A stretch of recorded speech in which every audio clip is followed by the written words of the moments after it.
Dear students. आज की video में हम 10th फिजिक्स पीबीए की कंप्लीट प्रिपरेशन करेंगे। इसमें उन बच्चों को हेल्प होगी जिनका अभी 30th डेट को जो है वो जिनका प्रैक्टिकल आ रहा है, या ये वीडियो वो भी देख सकते हैं जिनका नेक्स्ट ईयर जो है वो फिजिक्स के प्रैक्टिकल होंगे। अच्छा बच्चों, तो इसमें सबसे पहले जो है ना वो आपने फिजिक्स करिकुलम को देखना है कि आपके फेडरल बोर्ड ने क्या करिकुलम को किस तरह डिवाइड किया हुआ है। दो पार्ट्स में डिवाइड किया हुआ है, दो सेक्शन में, जिनको हम ए और बी सेक्शन बोलते हैं। एक में जिसमें सेक्शन ए में मेजर प्रैक्टिकल्स होते हैं और 2 क्वेश्चंस होते हैं, और हर क्वेश्चन का जो है वो 6 मार्क्स होते हैं। अब ये एक बात और आप लोगों ने इसमें याद रखनी है कि ये पूरा एक क्वेश्चन 6 मार्क्स का होगा, तो उसमें भी सब डिवाइडेड क्वेश्चन होंगे। 0.5 मार्क्स का, 1 मार्क्स का या 2 मार्क्स के इस तरह क्वेश्चन होंगे, जो कि आगे हम जो है वो वीडियोस में देखेंगे। तो इसके बाद जो हमारे पास जो है वो सेक्शन बी है, और सेक्शन बी में हमारे पास माइनर प्रैक्टिकल्स होंगे। उनकी लिस्ट भी आप लोगों के पास नीचे गिवन है, वो आप लोगों को मैं शो कर दूंगा नीचे। उसमें भी 2 प्रैक्टिकल्स होंगे, और वो हर जो है वो दोनों क्वेश्चन के 4 मार्क्स होंगे। अब इसमें भी एक बात आपने याद रखनी है कि जो 4 मार्क्स होंगे उसमें एक क्वेश्चन है, तो वो पूरा एक क्वेश्चन 4 मार्क्स का नहीं होगा, बल्कि उसमें सब क्वेश्चन जो है वो फर्दर होंगे। 1 मार्क्स के, 0.5 मार्क्स के और 2 मार्क्स के हो सकते हैं। वेटेज की अगर हम लोग बात कर लें तो 60% जो है वो ए सेक्शन की 12 मार्क्स हैं। ठीक है, जो ऊपर जो मैं बता चुका हूँ कि 6 मार्क्स का एक क्वेश्चन होगा, और नीचे जो सेक्शन बी है उसकी वेटेज 40% होती है, और उसके मार्क्स कितने होते हैं, हमारे पास 8 मार्क्स होते हैं। फर्दर अगर हम लोग देख लें कि हमारे पास प्रैक्टिकल की लिस्ट कौन कौन सी है, तो अगर मैं बता दूं आप लोगों को प्रैक्टिकल के, हमारे पास पहला वर्नियर कैलिपर से रिलेटेड है। ठीक है, लिस्ट ए में, सेक्शन ए में जो हमारे पास प्रैक्टिकल्स हैं, स्क्रू गेज से प्रैक्टिकल रिलेटेड है। मोशन ऑफ बॉल रोलिंग है, जिसमें हम एंगल आयरन यूज़ करते हैं। टाइम पीरियड सिंपल पेंडुलम से रिलेटेड क्वेश्चंस हैं, और ये सारे प्रैक्टिकल्स हैं जिनमें कन्वर्जिंग लेंस वगैरह, ठीक है, और सीरीज पैरेलल वगैरह। सेक्शन बी की अगर हम लोग बात करें बच्चों, तो सेक्शन बी में हमारे पास जो है वो 40%, जिसमें से मार्क्स आएंगे, 40% आपको प्रैक्टिकल मार्क्स होंगे। उसमें स्प्रिंग कांस्टेंट हो गया, centre of gravity, irregular shape जिसमें हम लोगों ने डिस्प्लेसमेंट मेथड से फाइंड आउट करनी होती है, डेंसिटी कैलकुलेट करनी होती है, और लॉज ऑफ रिफ्लेक्शन, और ये सारे प्रैक्टिकल्स जो हैं वो आप लोगों के इंक्लूड हो जाएंगे। अब इसमें सबसे मेन इंपॉर्टेंट बात जो आ जाएगी कि मैं जो है वो फिजिक्स की जो है वो मार्किंग भी करता हूँ, अभी भी कर रहा हूँ। ठीक है, हमारे पास जो है क्वेश्चन जो है वो आप लोगों के जो थ्योरी के हम जो है वो मार्किंग कर रहे हैं अभी, और प्रैक्टिकल की भी करते हैं। तो उसमें मेन जो पॉइंट होता है, हमें हाईलाइट किया जाता है कि अगर किसी बच्चे ने टू द पॉइंट लिखा हुआ है, उसको टू द पॉइंट, लंबी चौड़ी कवाली करने की बंदे की जरूरत ही नहीं होती। ठीक है, उसमें क्योंकि इतने पीबीए में आपके शीट्स जो होती हैं वो, आपकी लाइंस जो है वो मुख्तस होती हैं, 2 लाइन लगी हुई हैं, तो उसमें आपने टू द पॉइंट बात करनी है, और टू द पॉइंट हम लोग आप लोगों को नंबर देंगे। आप लोग कवाली लिखेंगे, उसमें प्रैक्टिकल जो एग्जामिनर होता है उसको चेक करने में प्रॉब्लम होती है। ठीक है, तो फर्दर आप लोगों के मार्क्स कटने की भी चांसेस हो सकते हैं। तो हम जो है वो पहले प्रैक्टिकल की तरफ जाते हैं, और पहला प्रैक्टिकल जो है वो हमारे पास measurement of metallic cylinder using vernier callipers जो है, उसको जो है वो हम लोगों ने जो है वर्नियर कैलिपर से रिलेटेड, मतलब ये जो है वो एक्सपेरिमेंट है, जिसको हम लोगों ने जो है वो सॉल्व करना है। और इसमें हमारे पास जो है वो पहला जो क्वेश्चन आप लोगों को दिया हुआ है, अब ये क्वेश्चन ये किस्म के सैंपल के तौर पे हैं, मतलब इस तरह के क्वेश्चन आप लोगों के होंगे। अब ये ज़रूरी नहीं है कि अगले जो इस दफ़ा आप लोगों का प्रैक्टिकल आया उसमें इस तरह की लेबलिंग हो या ना हो, लेकिन आपने लेबलिंग वाले क्वेश्चन इस तरह मतलब कि जो है वो याद करके जाने हैं, जिसमें अगर आप लोगों को मैं बताता जाऊँ, तो ये जो नीचे वाले 2 जॉज़ हैं, इनको हम एक्सटर्नल जॉज़ जो हैं वो बोलते हैं। ठीक है? एक्सटर्नल जॉज़ जो हैं वो ये हमारे पास होते हैं, और ये ऊपर वाले जो हैं ये हमारे पास कौन से होते हैं, इंटरनल जॉज़ जो हैं, इनको हम बोलते हैं। इंटरनल जॉज़ क्यों बोलते हैं? क्योंकि ये 2 जो हमारे पास जॉज़ हैं, ये दोनों जो जॉज़ हैं ये यूज़ होते हैं इंटरनल डायमीटर ऑफ एनीथिंग जो है उसको हम फाइंड आउट करने के लिए, और ये जो नीचे वाले 2 एक्सटर्नल जॉज़ होते हैं ये एक्सटर्नल डायमीटर फाइंड आउट करने के लिए बोलते हैं। इसको ये जो है जॉ फिक्स्ड होता है, तो इसलिए हम इसको क्या बोलते हैं, फिक्स्ड फिक्स्ड एक्सटर्नल जॉ। और ये वाला जो होता है इसको आप लोगों ने लिखना है मूवेबल एक्सटर्नल जॉ। ठीक है, सिमिलरली इसका आ जाएगा कि ये जो है वो हमारे पास जो है वो फिक्स्ड होता है। ठीक है, फिक्स इंटरनल जॉ जो है वो हमारे पास हो गया, और ये हमारे पास जो होता है ये मूवेबल इंटरनल जॉब हो गया। सिमिलरली हमारे पास जो है वो इसकी बात अगर हम लोग करें तो ये हमारे पास जो है वो क्या होता है, स्क्रू होता है, जिसकी मदद से हम किसी भी जब ऑब्जेक्ट को इसमें प्लेस करते हैं तो स्क्रू की मदद से टाइट करते हैं ताकि ये मिसप्लेस ना हो जाए, इधर-उधर ना हो जाए हमारे पास। ठीक है? इसको हमारे पास जो आ जाएगा वो ऑब्जेक्ट आ जाएगा, 2 स्केल्स होंगे। ये हमारे पास जो है वो हमारे पास मेन स्केल आ जाएगा और ये हमारे पास जो है वो कौन-सा आ जाएगा जी, वर्नियर स्केल आ जाएगा हमारे पास। ठीक है? ये हमारे पास इसकी जो होती है वो मेन बॉडी हम इसको बोलते हैं और ये जो हमारे पास नीडल होती है, इससे हम लोग जो है वो मेज़र करते हैं क्या चीज़, इसको हम बोलते हैं डेप्थ बार बोलते हैं। ठीक है? तो ये आप लोगों का ये 2 मार्क्स का क्वेश्चन है, तो इससे आप लोगों को ये 2 मार्क्स, आप ये नाम वगैरह लिखेंगे तो जो एग्जामिनर होगा उसको चेक करते ही साथ ही पता चल जाएगा।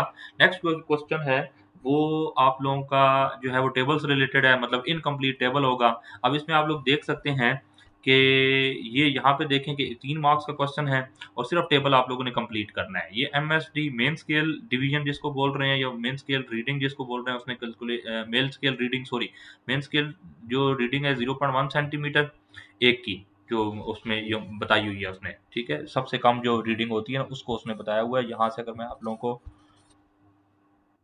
दिखा दूँ तो ये जो स्मॉलेस्ट रीडिंग होती है 0.1, वैसे उसने जो मेन स्केल रीडिंग जो ली है उसको वो जो है वो हमारे पास जो है वो 3.80 सेंटीमीटर है। वर्नियर स्केल डिवीजन जो, अब ज़्यादा डिटेल में तो मैं नहीं जाऊँगा कि वर्नियर स्केल डिवीजन वो डिवीजन होती है जो कि मेन स्केल के किसी एनी डिवीजन से मैच कर रही हो और इसको मल्टीप्लाई करना है लीस्ट काउंट से। अब यहाँ पे बच्चों एक चीज़ जो आप लोगों ने जो याद रखनी है कि रीडिंग्स देखनी है, ये यूनिट देखना है। यूनिट जो है वो सेंटीमीटर में दिया हुआ है, तो वर्नियर कैलिपर का जो लीस्ट काउंट होता है उसके 2 यूनिट मतलब लीस्ट काउंट जो है ना वो 2 फॉर्म में मौजूद होता है। एक हमारे पास सेंटीमीटर में जो कि हमारे पास लीस्ट काउंट होता है सेंटीमीटर में, और वो कितना होता है 0.01 सेंटीमीटर, और अगर मिलीमीटर में लिखें तो 0.1 मिलीमीटर। अगर यहाँ पे रीडिंग 0.1 सॉरी रीडिंग्स जो हैं वो मिलीमीटर में गिवन होती तो फिर हम जो है वो इसको 0.1 मिलीमीटर से मल्टीप्लाई करते हैं। इस वर्नियर स्केल डिवीजन को लीस्ट काउंट से मल्टीप्लाई करना है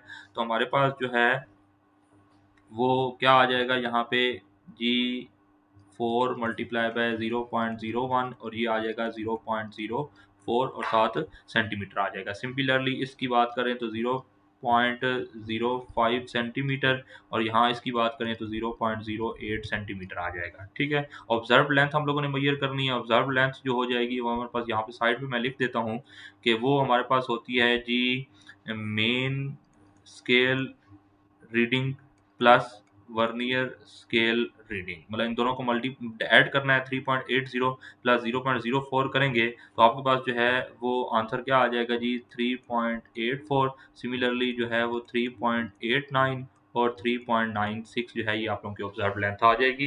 ठीक है? ये आप लोगों ने लाजमी देख लेना है इसको, और ये 3 मार्क्स का क्वेश्चन है आप लोगों के पास। ठीक है बच्चों? नेक्स्ट क्वेश्चन है what will be the radius. Radius आप लोगों ने जो है वो मेजर करना है सिलेंडर इफ एंड डायमीटर, उसका डायमीटर सेंटीमीटर में गिवन दिया हुआ है और लास्ट बात जो याद रखनी है 2 सिग्निफिकेंट फिगर्स तक। तो रेडियस का फार्मूला हमारे पास जो है वो क्या होता है, डायमीटर डिवाइडेड बाय 2, और डायमीटर हमारे पास 0.95 दिया हुआ है। ठीक है? डिवाइडेड बाय 2 और इसका आंसर जो है वो हमारे पास क्या आता है 0.475। यहाँ पे देखें कि उसने 3 सिग्निफिकेंट फिगर तक हमारे पास आंसर आ रहा है, तो 2 तक लिखना है तो हम इसको राउंड ऑफ करेंगे 0.48। और वो बात आप लोग को पता है कि अगर यहाँ पे ये लेस देन 4 होता तो फिर आप इसको राउंड ऑफ नहीं करते और 0.48 सेंटीमीटर ही इसको लिख देते। ठीक है? अच्छा, इसके बाद हमारे पास जो क्वेश्चन है list the operators required for this experiment. अब यहाँ पे जो है ना उसने देखे ना स्क्रू गेज का भी ऊपर क्वेश्चन में जो है वो यहाँ पे जिक्र किया हुआ है, तो आप इसमें जो है वो क्या लिखेंगे कि इसमें वर्नियर कैलिपर होता है, ठीक है, स्क्रू गेज होता है, और यहाँ पे हम ऑब्जेक्ट जो है वो यूज़ करते हैं, या ऑब्जेक्ट की जगह पे आप मेटेलिक वायर भी जो है वो लिख सकते हैं। ठीक है? और क्लीन क्लॉथ वगैरह और 1 नंबर का है। मतलब इसमें आपने इतना लंबा चौड़ा लिखने की ज़रूरत नहीं है, मेन पॉइंट्स लिखने हैं। नेक्स्ट आ जाएँ कि उसने फिर इनकम्प्लीट जो है वो हमारे पास टेबल है, इसको कंप्लीट करना है और मीन डायमीटर फाइंड करना है। मीन का मतलब एवरेज ही है, ठीक है? तो इसका ज़ीरो करेक्शन जो है वो 0.00 है, ठीक है? इसमें तो मैं डायरेक्ट ही बता दूँगा कि 0.53, 0.52 और जो इन तीनों को जो है वो प्लस करना है, और तीनों को प्लस करके जो है इन तीनों को जो है वो आपने प्लस करना है और प्लस करके जो आंसर आएगा वो हमारे पास क्या आ जाएगा, डिवाइड कर देना है इसको 3 से। ठीक है, डिवाइड करेंगे 3 से तो हमारे पास टोटल आंसर जो है वो 0.53 मिलीमीटर आ जाएगा। अब देखें यहाँ पे नेक्स्ट जो चीज़ है वो इंपॉर्टेंट है कि स्क्रू गेज की जो रीडिंग दी हुई है इसमें जो जीरो करेक्शन है अब -0.02 है। ठीक है बच्चों, तो -0.02 का मतलब कि जीरो इसमें को माइनस करते जाना है जीरो करेक्शन में से। ठीक है, -0.02 तो आंसर आपके पास क्या आ जाएगा, 0.76। सिमिलरली इसमें से माइनस करेंगे तो क्या आ जाएगा 0.75, इसमें से माइनस करेंगे तो क्या आ जाएगा 0.76। इन तीनों को जमा करना है और 3 पे डिवाइड करना है, और जब 3 पे डिवाइड करेंगे तो आपके पास मीन डायमीटर आ जाएगा। ठीक है, 0.76 प्लस 0.75 प्लस 0.76 डिवाइडेड बाय 3 करेंगे तो आपके पास आंसर आ जाएगा 0.76 मिलीमीटर। ये बात आपने याद रखनी है कि पहले अलग-अलग तीनों से जो है ना वो माइनस कर देना है इसको। ठीक है, जीरो करेक्शन करनी है और फिर देन जाके मीन निकालना है। Which instrument is more precise, जिसका लीस्ट काउंट कम होता है। और लीस्ट काउंट आपको पता है कि किसका कम होता है हमारे पास जी, स्क्रू गेज का, क्योंकि इसका लीस्ट काउंट कम होता है। साथ अगर 2 नंबर का है तो आप लीस्ट काउंट भी लिखेंगे। और वाई क्यों होता है, क्योंकि इसका लीस्ट काउंट कम होता है और इसका लीस्ट काउंट आप लिखेंगे साथ के वर्नियर स्क्रू गेज का लीस्ट काउंट मिलीमीटर में लिख लें या सेंटीमीटर में लिख लें, वो आपकी मर्जी है। तो वो हमारे पास जो है वो कितना आ जाएगा 0.01 मिलीमीटर। सेंटीमीटर में अगर आप लोग लिखेंगे तो ये आ जाएगा 0.01 सेंटीमीटर। ठीक है बच्चों, ये स्क्रू गेज को मैंने लिख दिया, दोनों में से जो भी आप लिखना चाहते हैं। प्रिकॉशन जो है, what precaution should be taken avoid and error in this experiment. तो आपने एक तो ये है कि वायर को जो है ना वो एक्सेसिव प्रेशर नहीं लगाना उस पे। ठीक है, और उसको परपेंडिकुलरली जो है ना वो यहाँ पे आप लोग जो है ना वो अगर वर्डिंग लिखें तो वो क्या लिख सकते हैं कि अवॉइड करना है आप लोगों ने किस चीज़ को, एक्सेसिव प्रेशर अप्लाई करने से। ठीक है, और दूसरी जो चीज़ लिख लेनी है कि प्लेस परपेंडिकुलर। ठीक है, परपेंडिकुलर वायर जो है वो आप लोगों ने इसको क्या करनी है और प्लेस करना है और रिमूव करना है जीरो एरर को बिफोर रीडिंग्स। ठीक है बच्चों, क्या लिख सकते हैं हम जी, रिमूव जीरो एरर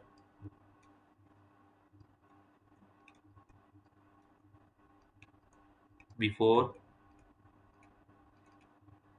रीडिंग्स। ठीक है बच्चों, इसके बाद हमारे पास जो है वो सेक्शन बी आ जाएगा।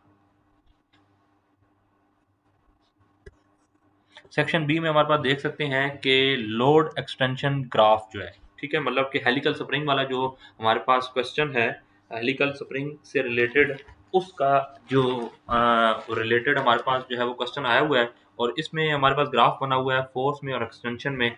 और इसको हम लोगों ने देखना है कि इससे रिलेटेड कौन कौन से क्वेश्चन है, आइडेंटिफाई करना है two quantities being plotted on. और ये आप लोगों का लिखा हुआ है कौन कौन सी क्वांटिटी हैं जी, फोर्स है और दूसरी कौन सी है जी, एक्सटेंशन है, या इसको आप लोग डिस्प्लेसमेंट भी लिख सकते हो। ठीक है बच्चों, दूसरी हमारे पास जो चीज़ आ जाएगी कि आप लोगों का दूसरा जो क्वेश्चन है, if slope of the graph is. अब ये बहुत इजी क्वेश्चन है, 2 मार्क्स का उन्होंने दिया हुआ है। लेकिन देखें कहता है कि स्लोप ऑफ द ग्राफ अगर ये हो तो कैलकुलेट करना है आपने स्प्रिंग कांस्टेंट। एक बात और बताते चलो बच्चे कि ये जो हमारे पास ग्राफ होगा, ये ग्राफ जो है इसकी जो स्लोप है, ठीक है, यहाँ पे अगर मैं लिख दूं कि एफ डिवाइडेड बाय एक्स जो है वो इक्वल होता है के। और स्लोप जो होती है वो भी देख लो कि वो इक्वल होती है वाई डिवाइडेड बाय एक्स। तो वाई में देखो फोर्स है और एक्सटेंशन है एक्स है। ठीक है, तो स्लोप ऑटोमेटिकली किसकी इक्वल होगी, किसको रिप्रेजेंट करेगी, के को, स्प्रिंग कांस्टेंट को। तो ये बात आपने याद रखनी है। ठीक है बच्चों, तो यहाँ पे देख लो कि उसने स्लोप गिवन दी हुई है और वो क्या है 0.408 न्यूटन पर centimetre. Calculate the spring constant, मतलब दोनों सेम चीजें हैं। लेकिन यहाँ पे देखें कि इन्होंने सेंटीमीटर में दी हुई है और यहाँ पे वो कहता है कि स्प्रिंग कांस्टेंट न्यूटन पर मीटर में निकालना है। ठीक है, तो के हमारे पास जो इक्वल आ जाएगी 0.408 सेंटीमीटर पर सेंटीमीटर है। वैसे सेंटीमीटर को मीटर में कन्वर्ट करने के लिए 100 से डिवाइड करते हैं, लेकिन यहाँ पे देखें कि डिवीजन में है ऑटोमेटिकली पहले। तो हम यहाँ पे क्या कर देंगे, 100 से मल्टीप्लाई करेंगे तो हमारे पास क्या आंसर आ जाएगा जी, 4.8 न्यूटन पर मीटर। तो ये छोटी सी कैलकुलेशन करनी है जिससे आपको 2 नंबर मिलेंगे। और साथ ये लिखना भी है what this quantity represent physically. तो जो के है, के represent the stiffness of the wire, of the wire. तो ये आपने लाजमी लिखना है कि इसकी स्टिफनेस को शो करती है। स्टिफनेस मतलब वो कितना हार्ड है, ठीक है। या इसको अगर सिंपल वर्ड में आप लोगों को मैं बोलूँ कि स्प्रिंग को ओपन करने के लिए या उसमें एक्सटेंशन प्रोड्यूस करने के लिए कितनी फोर्स हमें लगानी पड़ेगी, वो उसकी स्टिफनेस पे डिपेंड करती है, ठीक है। अच्छा, नेक्स्ट क्वेश्चन जो है वो हमारे पास सेंटर ऑफ ग्रेविटी हम लोगों ने फाइंड करना होता है। अब यहाँ पे जो है वो प्लम लाइन से हम लोग centre of gravity irregular object की फाइंड आउट करते हैं। रेगुलर ऑब्जेक्ट की आप लोग पढ़ चुके हैं कि रेगुलर ऑब्जेक्ट की 9th क्लास में कि centre of gravity find out करने के लिए हम डायगोनल लाइंस को यूं मिलाते हैं, जहाँ पे वो दोनों लाइन मिल जाएं तो वहाँ पे उसका जो सेंटर ऑफ ग्रेविटी जो है वो बनता है। अब यहाँ पे हमारे पास जो है वो एक इरेगुलर शेप दी हुई है, इसमें हम सेंटर ऑफ ग्रेविटी हम लोगों ने मैयर करना है, तो हम प्लम लाइन से मैयर करते हैं। तो यहाँ पे उसमें क्वेश्चन दिया हुआ है, name the point where point one line one and line two intersect. अब हमारे पास ये एक लाइन है, ठीक है, और ये दूसरी लाइन है, ये कहाँ पे मीट कर रही है, पॉइंट जी पे, ठीक है। तो आपने इसमें सिंपल एक नाम को लिखना है। तो सिंपल आप लोग जो है वो लिख सकते हैं कि line one and line two is meet at point G. एक मार्क्स का to the point answer personally आपको बता रहा हूँ। What does the intersection of these line represent typically. अब इनका किस चीज को रिप्रेजेंट कर रही है, सेंटर ऑफ ग्रेविटी को रिप्रेजेंट कर रही है, ठीक है। तो आपने यहाँ पे लिख देना है कि it represent the centre of gravity of the board, ठीक है। नेक्स्ट हमारे पास क्या है, how can you verify from the figure that this is the true centre of gravity. हमें कैसे पता चलेगा कि ये ट्रू सेंटर ऑफ ग्रेविटी है। तो उसके लिए हम जो है वो क्या करेंगे, एक तीसरी लाइन जो है वो किसी भी पॉइंट से, ये इन्होंने इस पॉइंट से लगाई हुई है, तीसरी लाइन जो है वो किसी भी पॉइंट से जब हम लोग ड्रॉ करेंगे प्लम लाइन से, तो वो अगर इसी जिस पॉइंट पे पहले ये दोनों लाइन मिल रही हैं, जी पॉइंट से ही अगर वो पास होती है, तो इट्स मीन तो कि ये सेंटर ऑफ ग्रेविटी जो है वो ठीक आया। तो इसमें आप लोग जो है वो आंसर मैं आपको बोल देता हूँ कि आप लोगों ने क्या करना है, सस्पेंड करनी है एक और लाइन को थर्ड पॉइंट सी से, और थर्ड प्लम लाइन जो है वो आल्सो अगर वो पास हो रही है जी से, ठीक है, बैलेंस एट लेमिना जी, तो उसको पेंसिल टिप से हम लोग लाइन मिलाना है। तो हम लोग ये कह सकते हैं कि ये बैलेंस जो जी is correct. Model paper question paper number 2 पे अगर हम लोग आ जाएं, तो उसमें हमारे पास जो है प्रैक्टिकल, वो हमारे पास एंगल बार आयरन से जो है वो रिलेटेड है, जिसमें सबसे पहले वो जो चीज़ आ गई है कि हमने लेबलिंग करनी है। तो अब लेबलिंग में हमारे पास जो है इसको हम बोलते हैं हायर स्टैंड, एच एस मैं इसको लिख रहा हूँ, या हायर स्पोर्ट आप लोग लिख सकते हो इसको, ठीक है बच्चों। हायर स्पोर्ट है, ये हमारे पास जो है वो क्या है जी, लोअर स्पोर्ट है, ठीक है, इसलिए मैं साथ बोल रहा हूँ। और ये हमारे पास जो है वो एंगल आयरन है, ये हमारे पास बॉल होगी, इसके बारे में उन्होंने नहीं पूछा हुआ, मेटल बॉल, ये नीचे एक लाइन लगी हुई है, ये हमारे पास जो है वो क्या होगी है, मेटल बॉल होगी है। और ये हमारे पास जो है ये आपको पता है कि ये क्या होती है जी, स्टॉप वॉच होती है, ठीक है बच्चों। ये पहला क्वेश्चन हो गया, 2 मार्क्स का है, आप लोगों ने इसमें यही चीज़ लिखनी है। आगे आप लोगों ने कंप्लीट करना है टेबल को। तो अब टेबल को जो है वो मीन टाइम है, मीन टाइम वही एवरेज टाइम है, हमारे पास उन्होंने 2 टाइम निकाले हुए हैं, 4.4 एंड 4.6। यहाँ पे एक बात और बताता चलूँ बच्चों आप लोगों को, कि मीन टाइम हम क्यों निकालते हैं, ताकि हमारे जो टाइम में थोड़ा बहुत एरर आ रहा है ना वो रिप्लेस हो जाए, ठीक है। ये देखिए फर्स्ट टाइम उसने मेजर किया टाइम को, तो वो 4.4 सेकंड आया है, सेकंड टाइम 4.46 आया है, तो इसलिए हम इसका मीन निकालेंगे, इन दोनों को प्लस करके 4.4 प्लस 4.6 डिवाइडेड बाय 2 करेंगे, तो हमारे पास जो है वो आंसर क्या आ जाएगा, 4.5। सिमिलरली नीचे वाले को जमा करेंगे तो वो हमारे पास क्या आंसर आ जाएगा, 4.05। और उसके बाद जो है हमारे पास क्या आ जाएगा जी, 3.6। ये मीन टाइम आ गया। वेलोसिटी आपने निकालनी है। अब यहाँ पे एक चीज़ और भी बताता चलूँ कि वेलोसिटी, कुछ आगे क्वेश्चन ऐसे आएंगे, लास्ट टाइम हमने जो पीवीएस लिए थे और जो पेपर आए थे उसमें फार्मूला गिवन था, ठीक है बच्चों। बट यहाँ पे अभी यहाँ पे देखें कि फार्मूला गिवन नहीं है, मतलब ये नए आए हैं, तो इसका ये मतलब है कि इस दफ़ा ऑप्शन है कि 50-50% हो सकता है कि फार्मूला आपको गिवन हो और फार्मूला गिवन ना भी हो। तो इसके लिए ऑप्शन यही है करेक्ट, कि आप लोग इस चीज़ पे ना रहे कि फार्मूला गिवन होगा। अगर फार्मूला गिवन ना हो तो फिर आप लोग फिर मुश्किल में हो जाएगी, तो आप फार्मूलाज याद करके जाएं। सिंपल वेलोसिटी का फार्मूला क्या होता है जी, velocity is equal to D by T.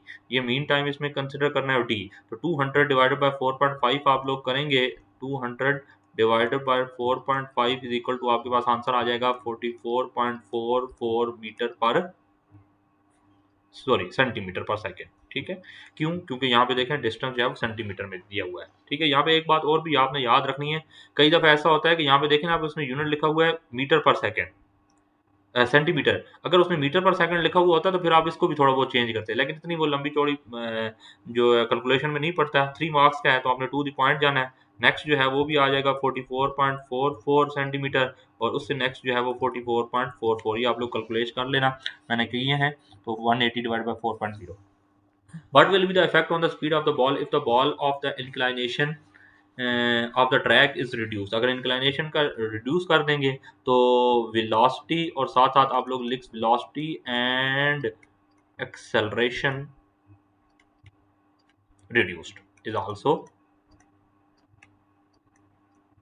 Reduced हो जाएंगे। ठीक है बच्चों, और एक मार्क्स का क्वेश्चन था इसलिए जो है इतनी काफ़ी है। लिस्ट आप लोगों ने लिखना है कि कौन कौन सी बॉल यूज़ कर रहे हैं। आपने अपरेटस में देखना है कि कौन कौन सी चीज़ें हैं। ठीक है, अपरेटस में हमारे पास क्या आ जाएगी, हायर स्पोर्ट आ जाएगी। ठीक है, जो चीज़ें आपने उधर लिखी हैं, higher simple determine the time period of simple pendulum and relation with the length.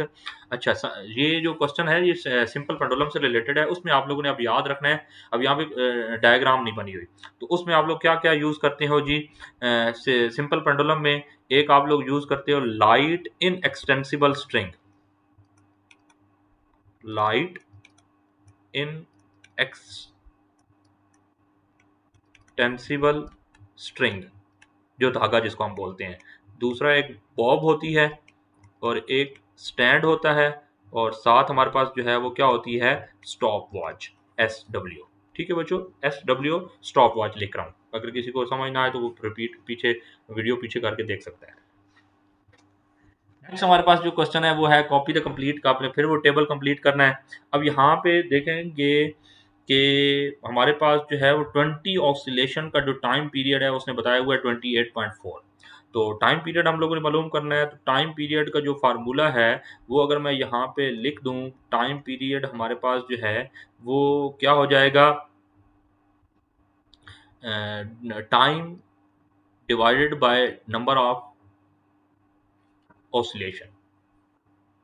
28 divided by 4 divided by जो है वो हमारे पास क्या हो जाएगा, इसको अगर हम लोग देखें तो ये हमारे पास जो है वो 20 ऑसिलेशन का टाइम उसने यहाँ पे बताया हुआ है 28.4 का, 20 ऑसिलेशन का टाइम 28.4 है। नेक्स्ट उसने लेंथ को चेंज किया है 0.75, तो उसका टाइम पीरियड जो है हमारे पास बताया हुआ है 34.6। तो वन का जो है वो क्या है हमारे पास जो है 40 है। ठीक है, हम लोगों ने टाइम मैयर करना है, और इसमें अब जो टाइम पीरियड का फार्मूला क्या आ जाएगा जी, time divided by number of oscillation. ठीक है, इसको हम लोग जो है वो क्या कर देंगे, एन कर देंगे, और टाइम हमारे पास जो है वो कितना है 28.4 है, डिवाइडेड बाय हमारे पास नंबर ऑफ ऑसिलेशन कितनी है 20 है, तो इनको डिवाइड करेंगे तो हमारे पास आंसर क्या आ जाएगा 1.42। ठीक है, ये फार्मूला आपने याद रखना है, time divided by number of oscillation. ठीक है, अच्छा, नीचे हमारे पास 34.6 डिवाइडेड बाय 0.75 करेंगे तो वो हमारे पास जो है वो क्या आ जाएगा 1.730, और नीचे हमारे पास जो है वो क्या आ जाएगा जी 2.0। ठीक है, नीचे आगे हमारे पास जो है वो क्या आ जाएगा, स्क्वायर इसका ले लेंगे टी का 1.42 का स्क्वायर लेंगे तो वो हमारे पास जो है वो कितना आ जाएगा जी 2.016। नेक्स्ट हमारे पास 2.993 एंड 4.0, इसका जो है वो क्या आ जाएगा। हमने अब प्लॉट ग्राफ ड्रॉ करना है। ग्राफ को प्लॉट करने से ये पहले हमें पता होना चाहिए, अब उन्होंने लिखा हुआ भी है कि टी स्क्वायर को वाई एक्सिस पे यहाँ पे टी स्क्वायर आ जाएगा, और सिमिलरली यहाँ पे जो है वो हमारे पास क्या आ जाएगा जी एल आ जाएगा। ठीक है, आपने यहाँ पे इनको डिवाइड करना है, ये एक बिग बॉक्स बना हुआ है इसको डिवाइड करना है। अगर इस बिग बॉक्स को हम जो है वो 2 की इक्वल ले लें, यहाँ पे 2.25 आ जाएगा, 2.50 और 2.75, 3.0, और सिमिलरली अगर इधर से हम चलें तो यहाँ पे हमारे पास जो है वो 0.5, 0.6, 0.7, 0.8, 0.9 और 1। अब इस पे जो है वो मैं कोशिश करूंगा कि ग्राफ को आपको ड्रॉ करने पे एक वीडियो और बना दूं, क्योंकि यहाँ पे अगर हम ग्राफ को अगर समझने डिटेल में लग जाए तो ये वीडियो बहुत ज़्यादा लंबी हो जाएगी। इसमें आप लोगों ने ये सिंपल यही ड्रॉ करना है कि ये एक स्ट्रेट लाइन ग्राफ बनेगा इस तरह का, ठीक है बच्चों। और इसकी जो स्लोप आएगी वो अप्रॉक्सीमेटली आप लोगों के पास आएगी 4 second square divided by metre के, ठीक है। वो आप लोग जो है वो स्लोप इसकी निकाल भी सकते हो, और वो कहाँ से निकाल सकते हो, स्लोप जो है वो आप इस डाटा को यूज़ करके जो ये है, ठीक है। स्लोप को हम m से डिनोट करते हैं, और फार्मूला स्लोप का क्या हो जाएगा जी, T square divided by L. ये टी स्क्वायर की वैल्यू 2.016 डिवाइडेड बाय अगर आप 0.50 करो तो अप्रॉक्सीमेटली 4 के राउंड अबाउट ही आता है। तो यहाँ से आप लोग ये स्लोप निकाल सकते हो। और फिर दोबारा बता रहा हूँ कि ये जो ग्राफ है इसके लिए हम एक नेक्स्ट वीडियो बनाएंगे जो आप लोगों के पास आ जाएगी अगर आप डिटेल में, जिसमें हम ये है वो ये डिस्कस करेंगे कि एक बिग बॉक्स जो है को अगर हम 2 की इक्वल लें तो स्मॉल बॉक्स 0.2 की इक्वल आता है, और ये सारी चीज़ें जो है ना उसमें हम डिस्कस करेंगे, ठीक है बच्चों। नेक्स्ट जो है हमारे पास using the slope calculate G from the relation. इस रिलेशन से हम लोगों ने जी की वैल्यू निकालनी है और स्लोप को कंसिडर करना है, स्लोप को यूज करना है। अब स्लोप जो है वो हमारे पास क्या होती है जी, इस फार्मूले से अगर मैं इसको थोड़ा सा आप लोगों को डिराइव करके बता दूं तो दोनों तरफ अगर हम लोग स्केयर लें तो क्या आ जाएगा जी, T square is equal to 4 pi का square divided by L divided by क्या आ जाएगा जी। यहाँ से हमने जी की वैल्यू निकालनी है, और कैपिटल एल ये को जो है वो नीचे यहाँ से अगर मैं उठा के टी के नीचे ले आऊँ तो क्या आ जाएगा जी, T square divided by L is equal to 4 pi का स्केयर इंटू जी। और ये जो T square divided by L है, ठीक है, ये स्लोप को यूज हो रहा है, स्लोप की इक्वल आ रहा है हमारे पास, तो इसको हम लोग लिख सकते हैं m is equal to 4 pi का स्केयर डिवाइडेड बाय जी। हमने जी निकालना है तो जी का फॉर्मूला क्या आ जाएगा जी, 4 पाई का स्केयर डिवाइडेड बाय m। जो यहाँ से देखेंगे कि 4 इंटू 3.14 का स्केयर, और स्लोप हमारे पास क्या आई है 4, तो जी की वैल्यू हमारे पास अप्रोक्सीमेटली 9.87 मीटर पर सेकंड स्क्वायर ही बनती है, जो कि यूनिवर्सल है, जो आपके आप लोगों को पता है, ठीक है बच्चों। तो इस फार्मूले से घबराना नहीं है। कोई बच्चे होते हैं उनको स्लोप का नहीं समझ आती, तो वो ये मैंने क्लियर कर दिया है कि स्लोप हमारे पास होती है y2 minus y1 divided by x2 minus x1, मतलब y बाई x। तो यहाँ पे y पे हमारे पास टाइम है तो T square divided by L आ जाएगा हमारे पास, ठीक है बच्चों। नेक्स्ट जो है हमारे पास जो है वो सेक्शन बी आ गया है, एक और प्रैक्टिकल है जिसमें हमारे पास इरेगुलर शेप ऑब्जेक्ट की हम लोग डेंसिटी मेजर करते हैं। नाइन्थ के कोर्स में से है ये डिस्प्लेसमेंट मेथड जिसको हम लोग बोलते हैं।